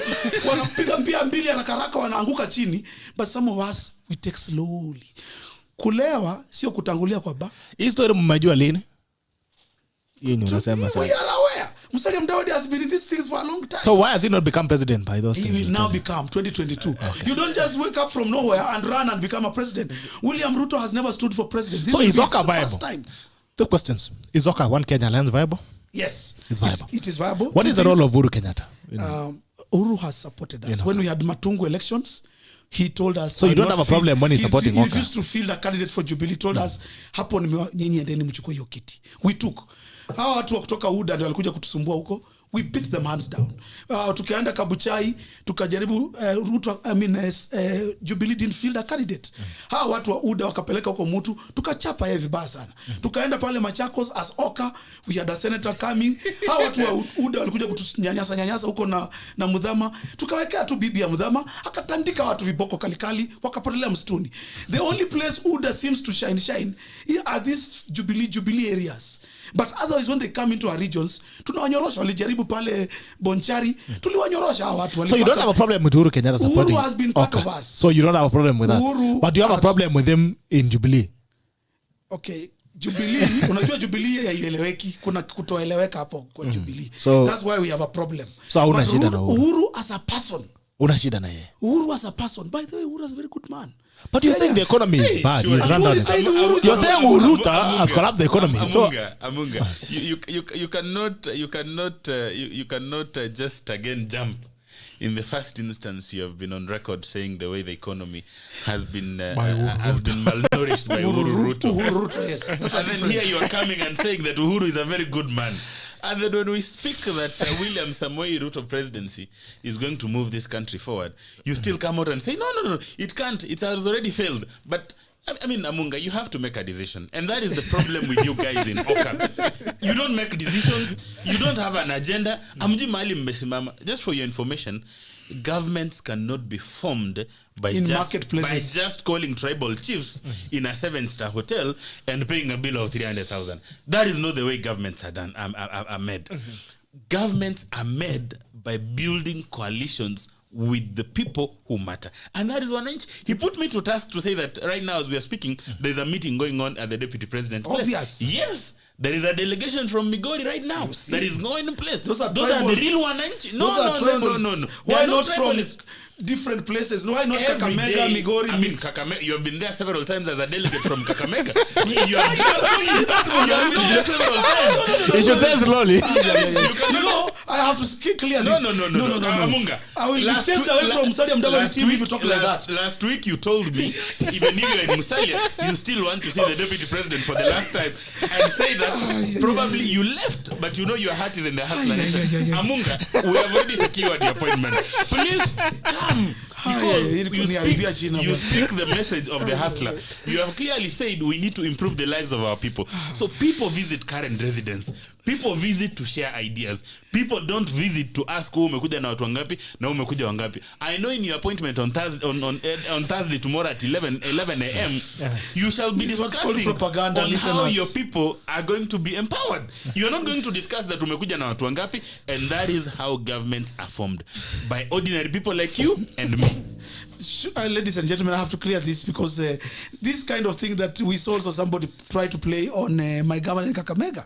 My governor in Kakamega, Paranya, was just put on to task that he was seen visiting the deputy president's mansion. He's a tanga what? You know, ladies and gentlemen, deputy president is the deputy president of this country. Even of me, Amunga Hanyalabandu. Yes. He is my deputy president. If I am seen with him, I've gone there maybe to talk matters of national importance. And that may also mean I've gone to tell him where you are going as Uhuru Ruto is a mess. So whenever you see me, there are pictures that were trending some time back of me with the Sir William Samoei Ruto. He is my deputy president. I should not be blamed when I'm seen with him. No, we don't blame you. Because you are a very good person, and whenever you come there, I only come once, and it was a long time ago. The issues you discuss the issues you discuss are very progressive. Wednesday 11 a.m. Amunga, karibu sana. Bunga la mwananchi. Bunga la mwananchi, habari ya asubuhi jana. Safi mambo. Poa sana, salamia Amunga. Amunga unasalimiwa. Hutia mwana huitero. Lakini huyu jamaa amenilemea hapa. Ako hapo. Ni ukweli. Unaona kula kwa rudo na kupanguza mdomo kama kuku. Ruto alikuwa mzuri, less than 3 months ushaanza kusema Musalia Mudavadi. What is happening? Why don't you have a stand, Amunga? Bwana umenimaliza. You know you have really destroyed my career here, bwana. Amunga, I'm still on you, yawa. Tell me, what is happening? No, I am a supporter of Musalia Mudavadi. Yes, at one time I may have been a supporter of Musalia Mudavadi, but a sycophant of William Ruto, or the vice versa. Please, this is Tanga way of finishing me. This is money that has been poured to finish me and my name. And I want to clear myself and say, William Ruto is the deputy president. Even Musalia was in the wedding of William Samoei Ruto's daughter. Can you say that by Musalia Mudavadi attending the wedding of June Ruto, do you say that he's a mole of Tanga? No. No, those are now friendship, eh? Yes. But it has not taken you long, when you were saying William Ruto is good and the bottom-up economy and the Tanga thing, Now you've seen how bad William Ruto is. When you want to become an ex-MP of Witero, you're now seeing that William Ruto is bad so that you can get your votes back at home, AMUNGA. Is that being genuine?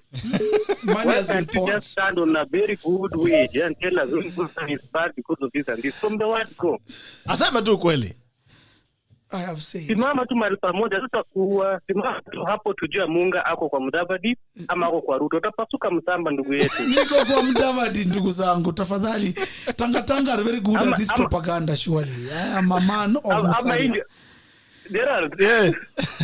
Awanda wale kinaniwa sasa Rigathi Gachagua anasema by August watakuwa wamekuja kwa wingi, tunaongoja. Aya, asante. Napiga chai ya wageni. On Mudavadi On Mudavadi Mudavadi is a very lazy gentleman. I'll tell you this time without number. That is an oxymoron. Lazy gentleman. He cannot do a very good campaign for presidential candidacy.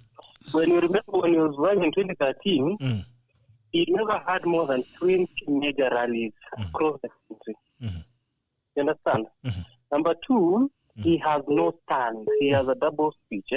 Simami man pamoja kusema ni hapa tunaenda na ni hapa tutaenda. He is bended ama he is swayed by the masses or whatever is really happening around him. Number three, his economy is not bad. He was pulled out of school because his father had done something at a letter akakuja kusoma kwa baba yake. He was not the only one who was doing that. He was just at a and carry everything. Sorry? You are breaking. Okay. You cannot. Sorry. You cannot come and claim all the victory without recognizing the people who helped you out. Okay. Mudavadi was guided. That is why, if I was a president today, Mudavadi will be part of my finance advisors. Not even the finance minister. He should be my advisor in finance. Thank you very much, Gerard. Have a fantastic day. Asante sana ndugu yangu Fari, na jana uliniambia unaniita mbuzi na huko niita mbuzi. Wachoyo watako. Wewe simu yako haingiangi, ukishatoka the tako simu haingii, tufanye nini? Haya ndakupigia basi.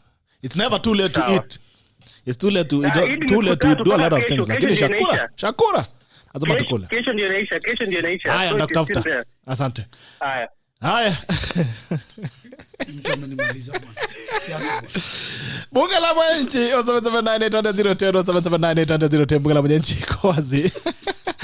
Bunge la Mwananchi jambo. Bunge la Mwananchi, habari Gerard. Safi mambo. This is Martin Ngoni. Yeah, Martin Ngoni. Is vipi? Habari. Safi, habari ya Kikuyu. Kikuyu tuko salama. Niambie dadi. Naendelea kusukuma. Najaribu kuambia majamaa waambie maneno ya uchumi lakini ni kama imeshindikana kidogo. Maneno ya uchumi si nimewaambia wacha nayo, waambie serikali wapatie kazi. AMUNGA ako na kazi ya serikali. Wote wana fumble, wajui bottom up ni gani, wajui trickle down ni gani. But yeah, they are good politicians. They can talk about these things, but they are not giving any points to deputy president in terms of communicating the bottom up economy. Watukubali tuingie hapo kwa ina sako, waambie vile vitu zinaenda, because you see, you have to allow people who have ideas to come in.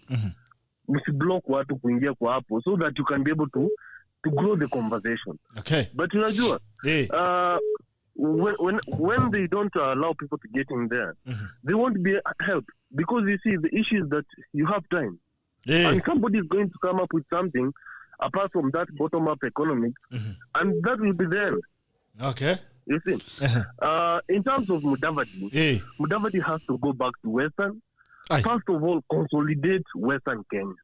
Lakini si amekaa Western, amesema amekuwa hapo sana. bado ukikuja Kitale Mudavadi is nobody. What do you mean? Yeah, when you go to Bungoma Mudavadi is nobody. Ala, jamaa anatoka Kitale. Anatoka Kitale. Jambo, unatoka Kitale? Mimi natoka Kitale. Kitale wapi ndugu? Mimi natoka Chera. Chera, umesema huko huyu jamaa haijulikani. Musalia. Mudavadi is nobody. Akiomba umsia atapata. Akiomba umsia atapata. Wapi? Na anataka kuwa president. Okay. So the thing is that Mudavadi has to go back, consolidate to Western Kenya. He has to ensure that he has the full backing of Western Kenya. Because when you go to Bungoma, Wetangula is there. So Wetangula also diminishes the influence of Mudavadi in Bungoma County. Wameshika kitu inaitwa coalition. Kuna kitu inaitwa Hoka. Yes, Hoka. The issue is that why is the deputy president not having a coalition with Gideon Moi so that he can consolidate to Rift Valley? You see, ile maswali mko nayo leo hata mimi imenishinda. You have to vanquish your competitor so that when it comes to this region, you are the only person that is saying. Because you see, when you go to a place like Eastern Kenya, Kalonzo is there, Charity Ngilu is there, Kivuza Kibwana is there, Alfred Mutua is there. So who is going to control that region? Okay. You see, that's why these people are non-starters, all of them. Okoa Kenya is nothing. This Kenya is... It's called One Kenya Alliance. Okoa Kenya ilikuwa ile ya baby.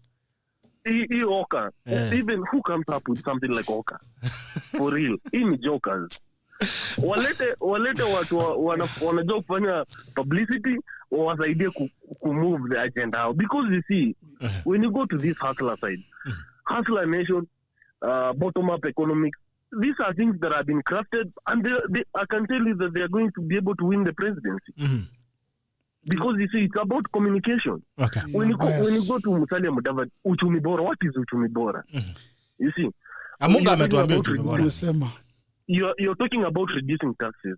How are you going to reduce taxes? It has never happened.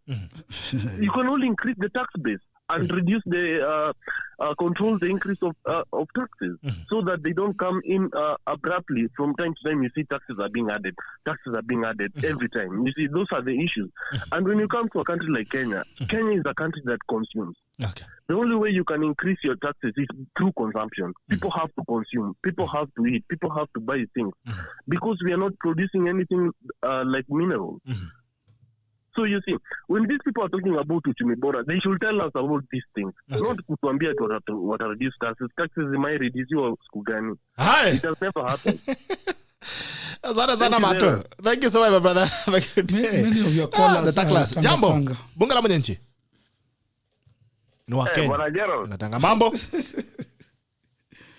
Leo nimeamua kukupigia simu kawaida. Chairman diaspora. Hii WhatsApp wote alifunga. Unajua sasa majamaa wa simu wachange hata nafasi. Kwanza leo nimeona Muluya anaongea fululizo bila kutuma salamu. Umeonaje kwanza? Hajasalimia, amesalimia bibi tu peke yake. Huyu ni Muluya unique. Aenda akanyama banga. Hata jina peke yake bwana ukitamuka unaweza uma ulimi. Hata yangu nilishatafuna ilisha. Mbaki kidogo tu. Dambe dadi. Sasa hawa jamaa. Kitu ya kwanza, jameni, you young people, kwa nini mnaleta maneno ya watu wengine hapa baada nyinyi msema hata nyinyi mmetoka kusimama kwa ofisi? Kwanza Amunga hapa. Mimi niliambia Amunga hivi tax you should take Mudavadi Don. Akichukua tiketi ya ANC mimi na Peter Amunga tuko njia moja. Hapa kwa hapa mundu kumundu kura nampea. Akaogopa. Sasa nyinyi ndio mnafaa kujitangaza. Haya wacha tuache hapo. Guys, tafadhali when you come to present your ideas, come prepared. Hii tako sisi sio watu wa kuja kupigia. Hebu waambie hiyo watu. Kuja uongee maneno yako vizuri, jipange. Jana tunakuuliza swali, jibu swali vile umeuliza. Hii mambo mnakuja kutupigisha hapa kando kama makanga wanakuambia ati 10 alafu wanakutupa nje. Anasema nikikupea 30 alafu upe 5 bob, upe 10 bob, unabaki na 50. Kujeni mkiwa tayari. Next time sasa muende mkuje vizuri. Hii hamjakuja jamani.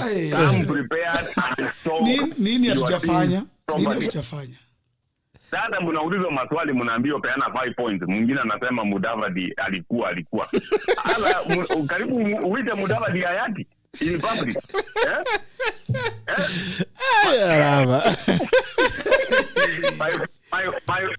My friend Areba. Sasa hata Mluya amekuchapa kizungu amekuweza bwana. Wewe ujui taxes zinamaanisha nini? Saa hizi Zoom utalipa hata tax saa hizi nini ya Zoom peke yake kuweka meeting ya video, you are paying VAT on Zoom. Which is a free service in online. Oh, you didn't know? Look at the newspaper Nation Today utaona hiyo kitu. Yeah, so these are the things. This is what Amunga is talking about. Thank you. When he's talking about taxes. Hii mambo ya kututax hata utakuja kuwa tax kupumua hewa bwana. This government is killing us. Ruto government. You are being taxed for everything you do. Kupiga simu umeongezewa 15%. Na hiyo ndio swali nataka kuwauliza nyinyi. Ask your MPs whichever side you are supporting. I don't care. Ask these people, walikuwa wanapewa sitting allowance National Assembly na Senate. Wamekalia kabisa wanapewa allowance, sitting allowance. Voting for things that is killing the very people they pretend they are supporting. They are representing.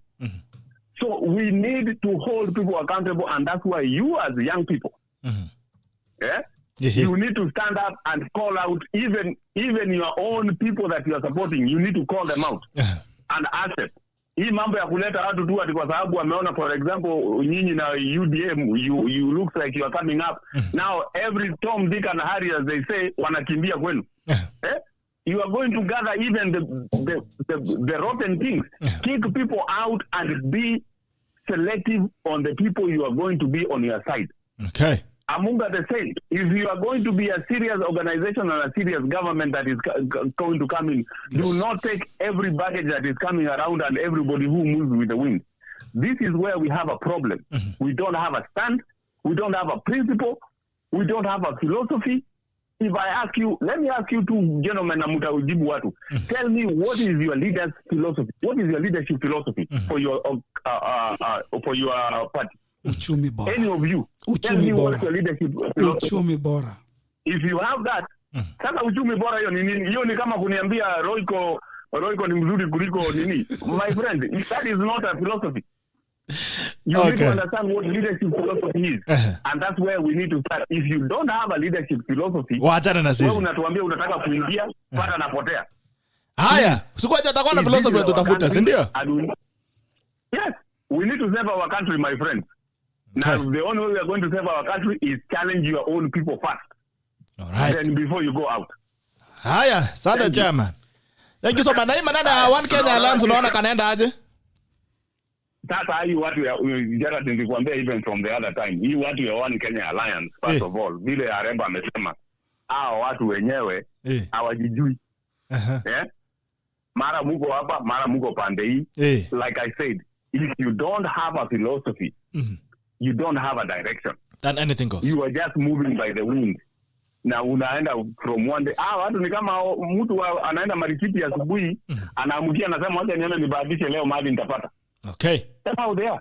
Asante sana ndugu. This is why we are lacking as a country. Yeah. Haya.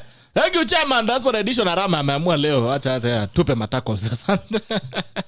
Bunge la Mwenye Nchio 779-800-010. Bunge la Mwenye Nchio 779-800-010. Nachukua simu mbili za mwisho. Nimeona nilimiss simu ya jamaa wa Alabama. Hapa US na jamaa mwingine hapa mara mbili, kama nambari yako inaisha na 317 yako ya 471 ya Alabama. Kuna 794. Haya. Nachukua simu mbili za mwisho katika bunge la Mwenye Nchi 779-800-010 au 779-800-010. Simu mbili alafu then open up to scale. Jambo bunge la Mwenye Nchi. Good morning Gerard. To you sir, how are you? I'm good. Hey Martin Goni. Huyu ni Martin Warui. Nini? Martin Warui Kasarani. Sorry, I missed. Umepotea sana ndugu yangu. Nimekuwa nikifuata ni vile sijapata nafasi ya kupiga simu. Sometimes because perhaps I'm on the road or something of that sort. But I've been following the program, yeah? Okay. and yesterday I followed Alucher's, conversation with you. There was no need. There was nothing I could add to that conversation. So sometimes we just listen. You decided to absorb wisdom. Haya, tuambie mbio tusikie. Sasa, hii mambo ya uchumi. Your guests wamejaribu kuongelelea hii mambo, but I think they have barely scratched the surface, yeah? Okay. And I want to start with, what is the problem perhaps with the economy? Where did it go wrong? My starting point would be, it is at the budget making process. Unaona hapo kwa budget? Yeah. Because if you create a 3 trillion plus budget, Jeran, and you can only collect 1.6 trillion, then you have a budget deficit of perhaps plus 1.5 trillion. Unaona? So the consequence of that is you have a huge budget deficit. Okay. Once you have a huge budget deficit, then it means you have to look for other ways of financing that deficit. One of the ways is to go out there and borrow money. The other way is to impose more taxes. So you start taxing even things that you never used to tax, because the Jubilee government has included a lot of things in the list of VAT, Yes. There were things that were never used to be taxed, like feeds, like stationery, like all those things. They never used to be taxed, yeah? So Jubilee government, because it wants to finance this budget deficit, has come in and, introduced all these manner of they tax everything that they can lay their eyes on. Hey. The other thing wakiona tu hivi ni ushuru juu yake. Wakiona tu wanabandika ushuru. Wakiona tu kitu, because they are desperate to raise money to bridge this budget deficit. The other consequence is that they go out, they borrow loans. They are borrowing from everywhere. That is why we have ended up with a problem of debt. So if you look at it from that perspective of budget making, where you have a very huge budget deficit, then it explains to you why we have all this manner of taxes and we are borrowing a lot of money. Now, the problem, and I think one of your guests that you have invited in the studio, amekwambia kitambo, the problem in this country is actually on the expenditure side. We are also, this money, the budget that we are making, are also spending it on things that don't add value to Mwananchi. And that is what AREBA has been trying to say. Yes, we have a 3 trillion budget, but what is it that we are spending these monies on? We are spending the money on programs that don't benefit the common man, but they benefit the people who are politically connected. Okay. So that also introduces to you the problem of political patronage, which in other words is also explained by something we call state capture. So I would want us to address the issue of budget deficit. Can we make budgets that we can finance without, imposing a very punitive burden on Wanjiko? Can we make a budget that does not allow us or cause us to go and borrow money that is expensive? And can we also create a budget in such a manner that projects are not driven by personal or private interest? Okay. And I think those issues are issues that we can deal with, and they are issues that we must talk about, because this era of President Kenyatta has introduced a lot of political patronage. State capture has become, huge. That's why you have individuals influencing policy. And that is why President Uhuru is not able to move. The most important thing as I exit this conversation about budget economy, the most important thing, Gerard, is government should focus on making sure that people live in dignity. Okay. That is the essence. That is why there are some people who will tell you that expressly is not a priority. Because does it result in people living in dignity? No. If you are investing in water programs, in healthcare, in education, those are programs that make people live in dignity. If you are investing in programs that create jobs, the consequence of that is that people are going to get employed and they are going to live in dignity. Okay. Our focus as a country should be on programs and projects that make people live in dignity. That should be our preoccupation. So I think I was waiting very much. I had seen that in the post of Mweka Lydia Madhia. She entered grass. Ama anasemaje aliingia nyasi kwa Kiingereza? She went under. She entered grass. At 3 a.m. Ni sawa tu. Sasa, you will still look for Lydia umlete hapo because there are some questions that you want to pose to her. But you should also look for somebody we call Ndindi Nyoro. Ndindi Nyoro will come, I'll call him. Yeah, umlete kwa sababu waweze kutuelezea hii mambo ya uchumi. Ukimleta huyo ni playmaker kwa upande wa hustler in so far as matters of the economy are concerned. Okay. Yeah. But in terms of Oka, mimi sitaki kuongea mambo ya Oka because we should not spend a lot of time speaking about people who are not serious themselves. So mambo ya Oka acha tumalizane na wao. Hao watu bana, we are not going to make them famous. Wacha waendelee huko tu na mpango yao. Mambo ya Musalia na Gideon na Kalonzo na Wetangula, perhaps the only thing that I can say is that yule mtu mwenye amesema Musalia ni mtu wako na kazi ya kufanya pale Western Hata, hiyo ni ukweli. If you go to Bungoma County and if you go to Trans Nzoia County, and I don't want to say the community that is meted in those counties, but the truth of the matter is that the influence of Musalia Mudavadi perhaps is in Vihiga. If you ask Amunga how many members of parliament or members of county assembly have been elected through the ANC party in Kakamega County, in Busia County, in Bungoma County, and in Trans Nzoia County, mwambia akupatie hiyo hesabu, and then from there now we can have a conversation. Asante. Jambo, bunge la wananchi. Bitok. Pole nimekuweka sana. Pole ndugu yangu. Embe. Maina hapa. Maina mambo. Msalimia wakili na anaitwa Sumba. Na mwalimu Peter Amunga akanyala bakanga. Amunga. Yes. Sasa. Today Bitok, let me tell them the way it is. Sema vile iko. Nianze na Amunga. Okay. Amunga. Yes, I'm listening. You are a young person. Yes, okay. Why do you want to support all those old people who have been governed forever and ever? Spoiling. Hao ndio wameharibu biashara. Hao ndio wameharibu kila kitu uchumi wetu. Why do you want to support Musalia? Why do you talk of Kalonzo? Why do you talk of Wetangula? Why do you talk of Raila? Who are those? Wamepitwa na wakati. Oh my God. Wamepitwa na wakati. Kwa nini wao usisimame? Kwa nini wao wanataka kuungana? Nimeambia simame kwa urais. Peter Amunga kanyala banga akisimama. Kura hata kama itakuwa moja ni yangu. Na Mrs. Amunga inakuwa 2 votes. Ukiangalia kwa Oka, there is wakili huyu Kironzo Junior, si ndio? Kuna huyu senator wa Nairobi Sakaja Cleophas Malala.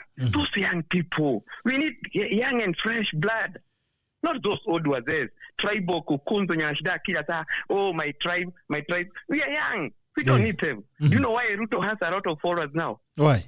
He's not talking about tribe. He's not talking about bring your tribe, bring your this. All of we are on 21st century bana. You're not those ages when walikuwa wanadanganya mababu zetu. Tumesoma. Amunga, you can lead. You don't need to ufuata Musalia ati Musalia hapo tu. Musalia did wao wote wako na jina chafu wote, starting from Raila to down now what nani Ruto Jasao sindio hiyo, kwani I am not even a supporter of Ruto at all. Okay. Wao ndio wameharibu kila kitu. Moi Kibaki tukifanya biashara alileta kitu ilikuwa inaitwa table banking. Ulikuwa unaingia bank tu hivi, wakiona biashara yako unapewa loan na interest kidogo. Unafanya biashara unalipa loan unaongezewa nyingine, si ndio? What about today? Una tax back loan. What about today? Taxes. Yani hata huwezi fanya biashara na amani. Kila kitu imeongezwa. We used to go to supermarket with 2k unafanya shopping imetosha. Sasa even with 10k kwako hata itoshi. Unabeba na mfuko. And you are here telling I think Musalia will do. Musalia, there's nothing he can do. Are you serious? Asumba, there's nothing. Areba he can do. Anaitwa Areba, there's nothing. Bado naanza Amunga. Amunga. Yes. Kiro mamalizana na Amunga, Na kwa Areba, why are they let me finish with Amunga. Okay. If Musalia is a man enough. Yes. Kwa nini asiende peke yake? Kwa nini anidi kushikana na Kalonzo? Sijui Gideon Moi for what? If he has a good track record, let him go alone. Tutamchagua. If he's a man enough, let him asimame. Okay. Yeah. Sikushinda ati we are coming for this because they don't even know where they're heading to. Yeah. Okay. True. Ukiuliza sera zao, Ruto ni mwizi, Ruto alifanya, there's nothing else they are talking about. tupe sera zako. You see that politics of hatred. That politics of uchumi bora. We see always on the rallies politics of hatred. We are young. Tulisoma na Waluhya, Wajaluo, Wakisii, everyone. Sindio? We don't want to hear those politics of hatred at all. Then tukuje kwa AREBA. Sindio? Ndio huyo. Chapa huyo mtu. AREBA. Mwambie. One thing. Whatever you are promising people, because I have had, nimesonga young people, wako na nyinyi. Wengi sana. Ujue ndio wengi. Mukiwa fail. You see what is happening in South Africa? Yes. That is a bomb that you'll create in Kenya.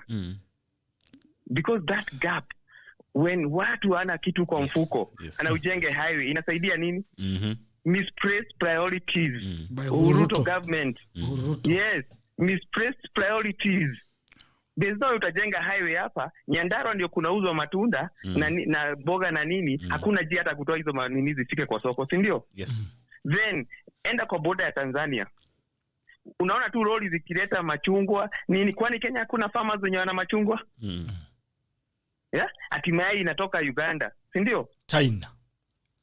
Mayai na samaki ya China. Na China. How? We have everything, si ndio? But why import? Okay. Yeah. So, if people, Nani Alemba, if those people are going to vote for you, muhangushe. Because I know young people, most of the young people, na ndio wengi, wako na nyinyi. Nashukuru sana. Mukijaribu kuhangusha hivi. Atajua ajui. You are setting a bomb. It feels so bad. Wakati mnacheza na akili za watu. The other day nimesikia watu wa Jubilee wakisema ati Kiambaa imechagua mtu ajulikani. Okay, kwani unafaa kujulikana ndio uchaguliwe? Sio niuze sera zako ndio uchaguliwe, si ndio? It's not about ati unajulikana, you have to be vetted. Kwani kuna mtu alizaliwa bora kushinda mwingine? Kwa kweli swali nzuri. Haya. Asante sana Maida. Yeah, thank you so much. Thank you so much my brother. Enjoy your day. Na tuonane kesho kwa Diaspora Edition. Asante. Thank you. Nimefunga bunge. Ilikuwa simu ya mwisho. Poleni kwa watu ambao nimewafungia nje. Wacha tufanye tu final wraps. Anza na wewe AREBA SAMBA. The tackle of the day. It's very clear that the conversation has changed. And if you listen from the listeners, people are raising valid issues. People are raising issues in terms of raising the lives of the common people. The last caller has clearly said that there will be no need to have a very marvelous highway, super highway from Nairobi to Mombasa. When you go to Nyandarua, when you go to Eldoret, when you go deep in the village in Kenani or in Gachuba, there is no road that ensures that farm produce gets safely from the farms to the markets. And I repeat that for us to move this country forward, we have to start with the basics. It might not be acceptable to everybody, but it is the only good thing to do. As I gave my analogy earlier on, you don't move into a new house. You don't have a mattress. You don't have a cooking pan. You don't have a plate. You don't have a spoon. You don't have a cup, but you have a smart TV and you have internet and you don't have a mattress. The conversation has changed. And we have to have this conversation about ensuring the lives of the common people move forward. We have to shy away from the conversation about tribal kings, the conversation about bigwigs, the conversation about cartels. Let's have a conversation about the ordinary mwananchi. Let's have a conversation about the hustlers of the Republic of Kenya. That is my tackle of the day. Okay, thank you. Peter AMUNGA. Yes, Wakili Samba, you are a great man. And I like you. And by the way, Nini is on you today. Who is that? Early lunch is on you today. Yes, no, me not all. Early lunch is on you today. I'm a rich man. I want to say this. Wakili puts it clearly. That's where the conversation should be. And actually, when you listen to Kenyans, even the callers, actually, that's where the conversation now is. The economy. And that is the conversation that Musalia Mudavadi started, the economy. And what wananchi are not telling, and especially the supporters of UDA and Tangatanga and Hustler narrative, you know what they fail to tell us is, where did the rain start beating us? Where did Kibaki leave us? Kibaki alituacha wapi Wakili? Then what happened after Kibaki? Why are we not like those Asian tigers? Where is the manifesto of Jubilee, of TNA, of URP? They gave us 10 years ago. They gave us. Where is those things they told us about that they'll do for us as Kenyans? What happened to the Big Four agenda? My friend, my brother, Wakili. You know, you want us to start a conversation, yet we started this conversation a long time ago. Why are you cutting us short somewhere up the road? Now you want to tell us we have to start a new conversation about hustlers. Where was this conversation in 2017? Where was this conversation in 2013? When William Samoei Ruto told Kenyans that I am joining a man called Uhuru Kenyatta and we want to change the conversation of this country. That is what they told us. Okay. They told us about laptops for every child in Form 1. They told us about hospitals. They told us about stadiums, 9 stadiums per, was it per constitutional per sub-county? Where are those stadiums? Ask Uhuru, he's in Hoka. Yes, Kenyans. Uhuru is in Hoka. We cannot have a narrative where we are lied to. That politicians and clever people like Samba here, Wakilis, they come here to this studio and they give us, they want to tell us now we have to change the narrative. We cannot change the narrative before we ask ourselves, where did the rains start beating us? Okay. Amunga Hanyalaban will answer you this morning. Yeah. The rain started beating us when Uhuru joined with William Ruto to form government. These two gentlemen must tell Kenyans what has happened to our economy. They must start the conversation by telling us where did they go wrong.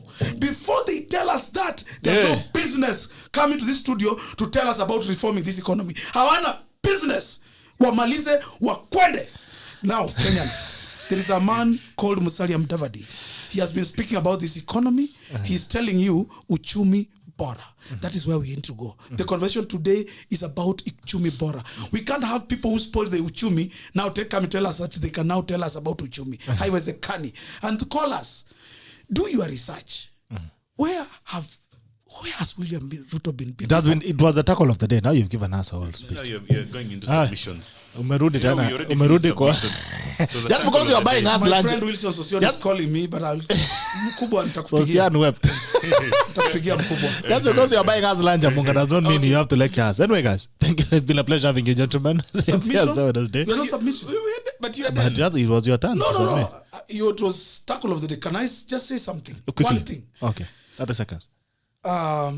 William Ruto and his advisors, chief advisor seated next to me here is called Wakili Samba. These are the young people who sit with William. They are not telling him the truth. They told him that his biggest opponent is going to be Raila Amolo Odinga. They are in for a shock. Raila Odinga was the easiest target that they want. That's what they have been saying. Bring him on. Bring Raila on. Because they know Raila can't sell in Central Province. Kiambao is what happened. They put Photoshop pictures of Raila in the candidate of Jubilee. That's how Jubilee lost. Okay.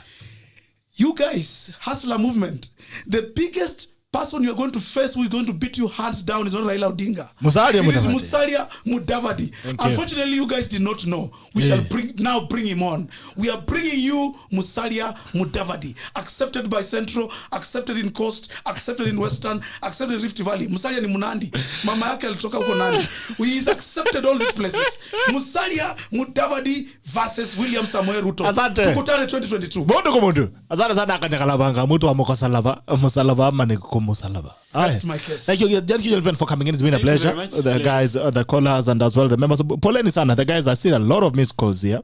Poleni sana for the guys who I was not able to admit into bunga la mwananchi. Tutanua ile simu ambayo inawekanga queue. Inapanga line. So mtuchangie kidogo Amunga hapa, alafu tunue hiyo simu ya kupanga line ya masimu. Najua Amunga ni deep state watu wali. Thank you guys. It's been a pleasure having you. The guys on YouTube. It's been a pleasure having you. Hope to see you again tomorrow on Diaspora Edition. Guys in Diaspora, prepare for tomorrow's show. Until tomorrow, this is a tackle and it ends now. Bye-bye.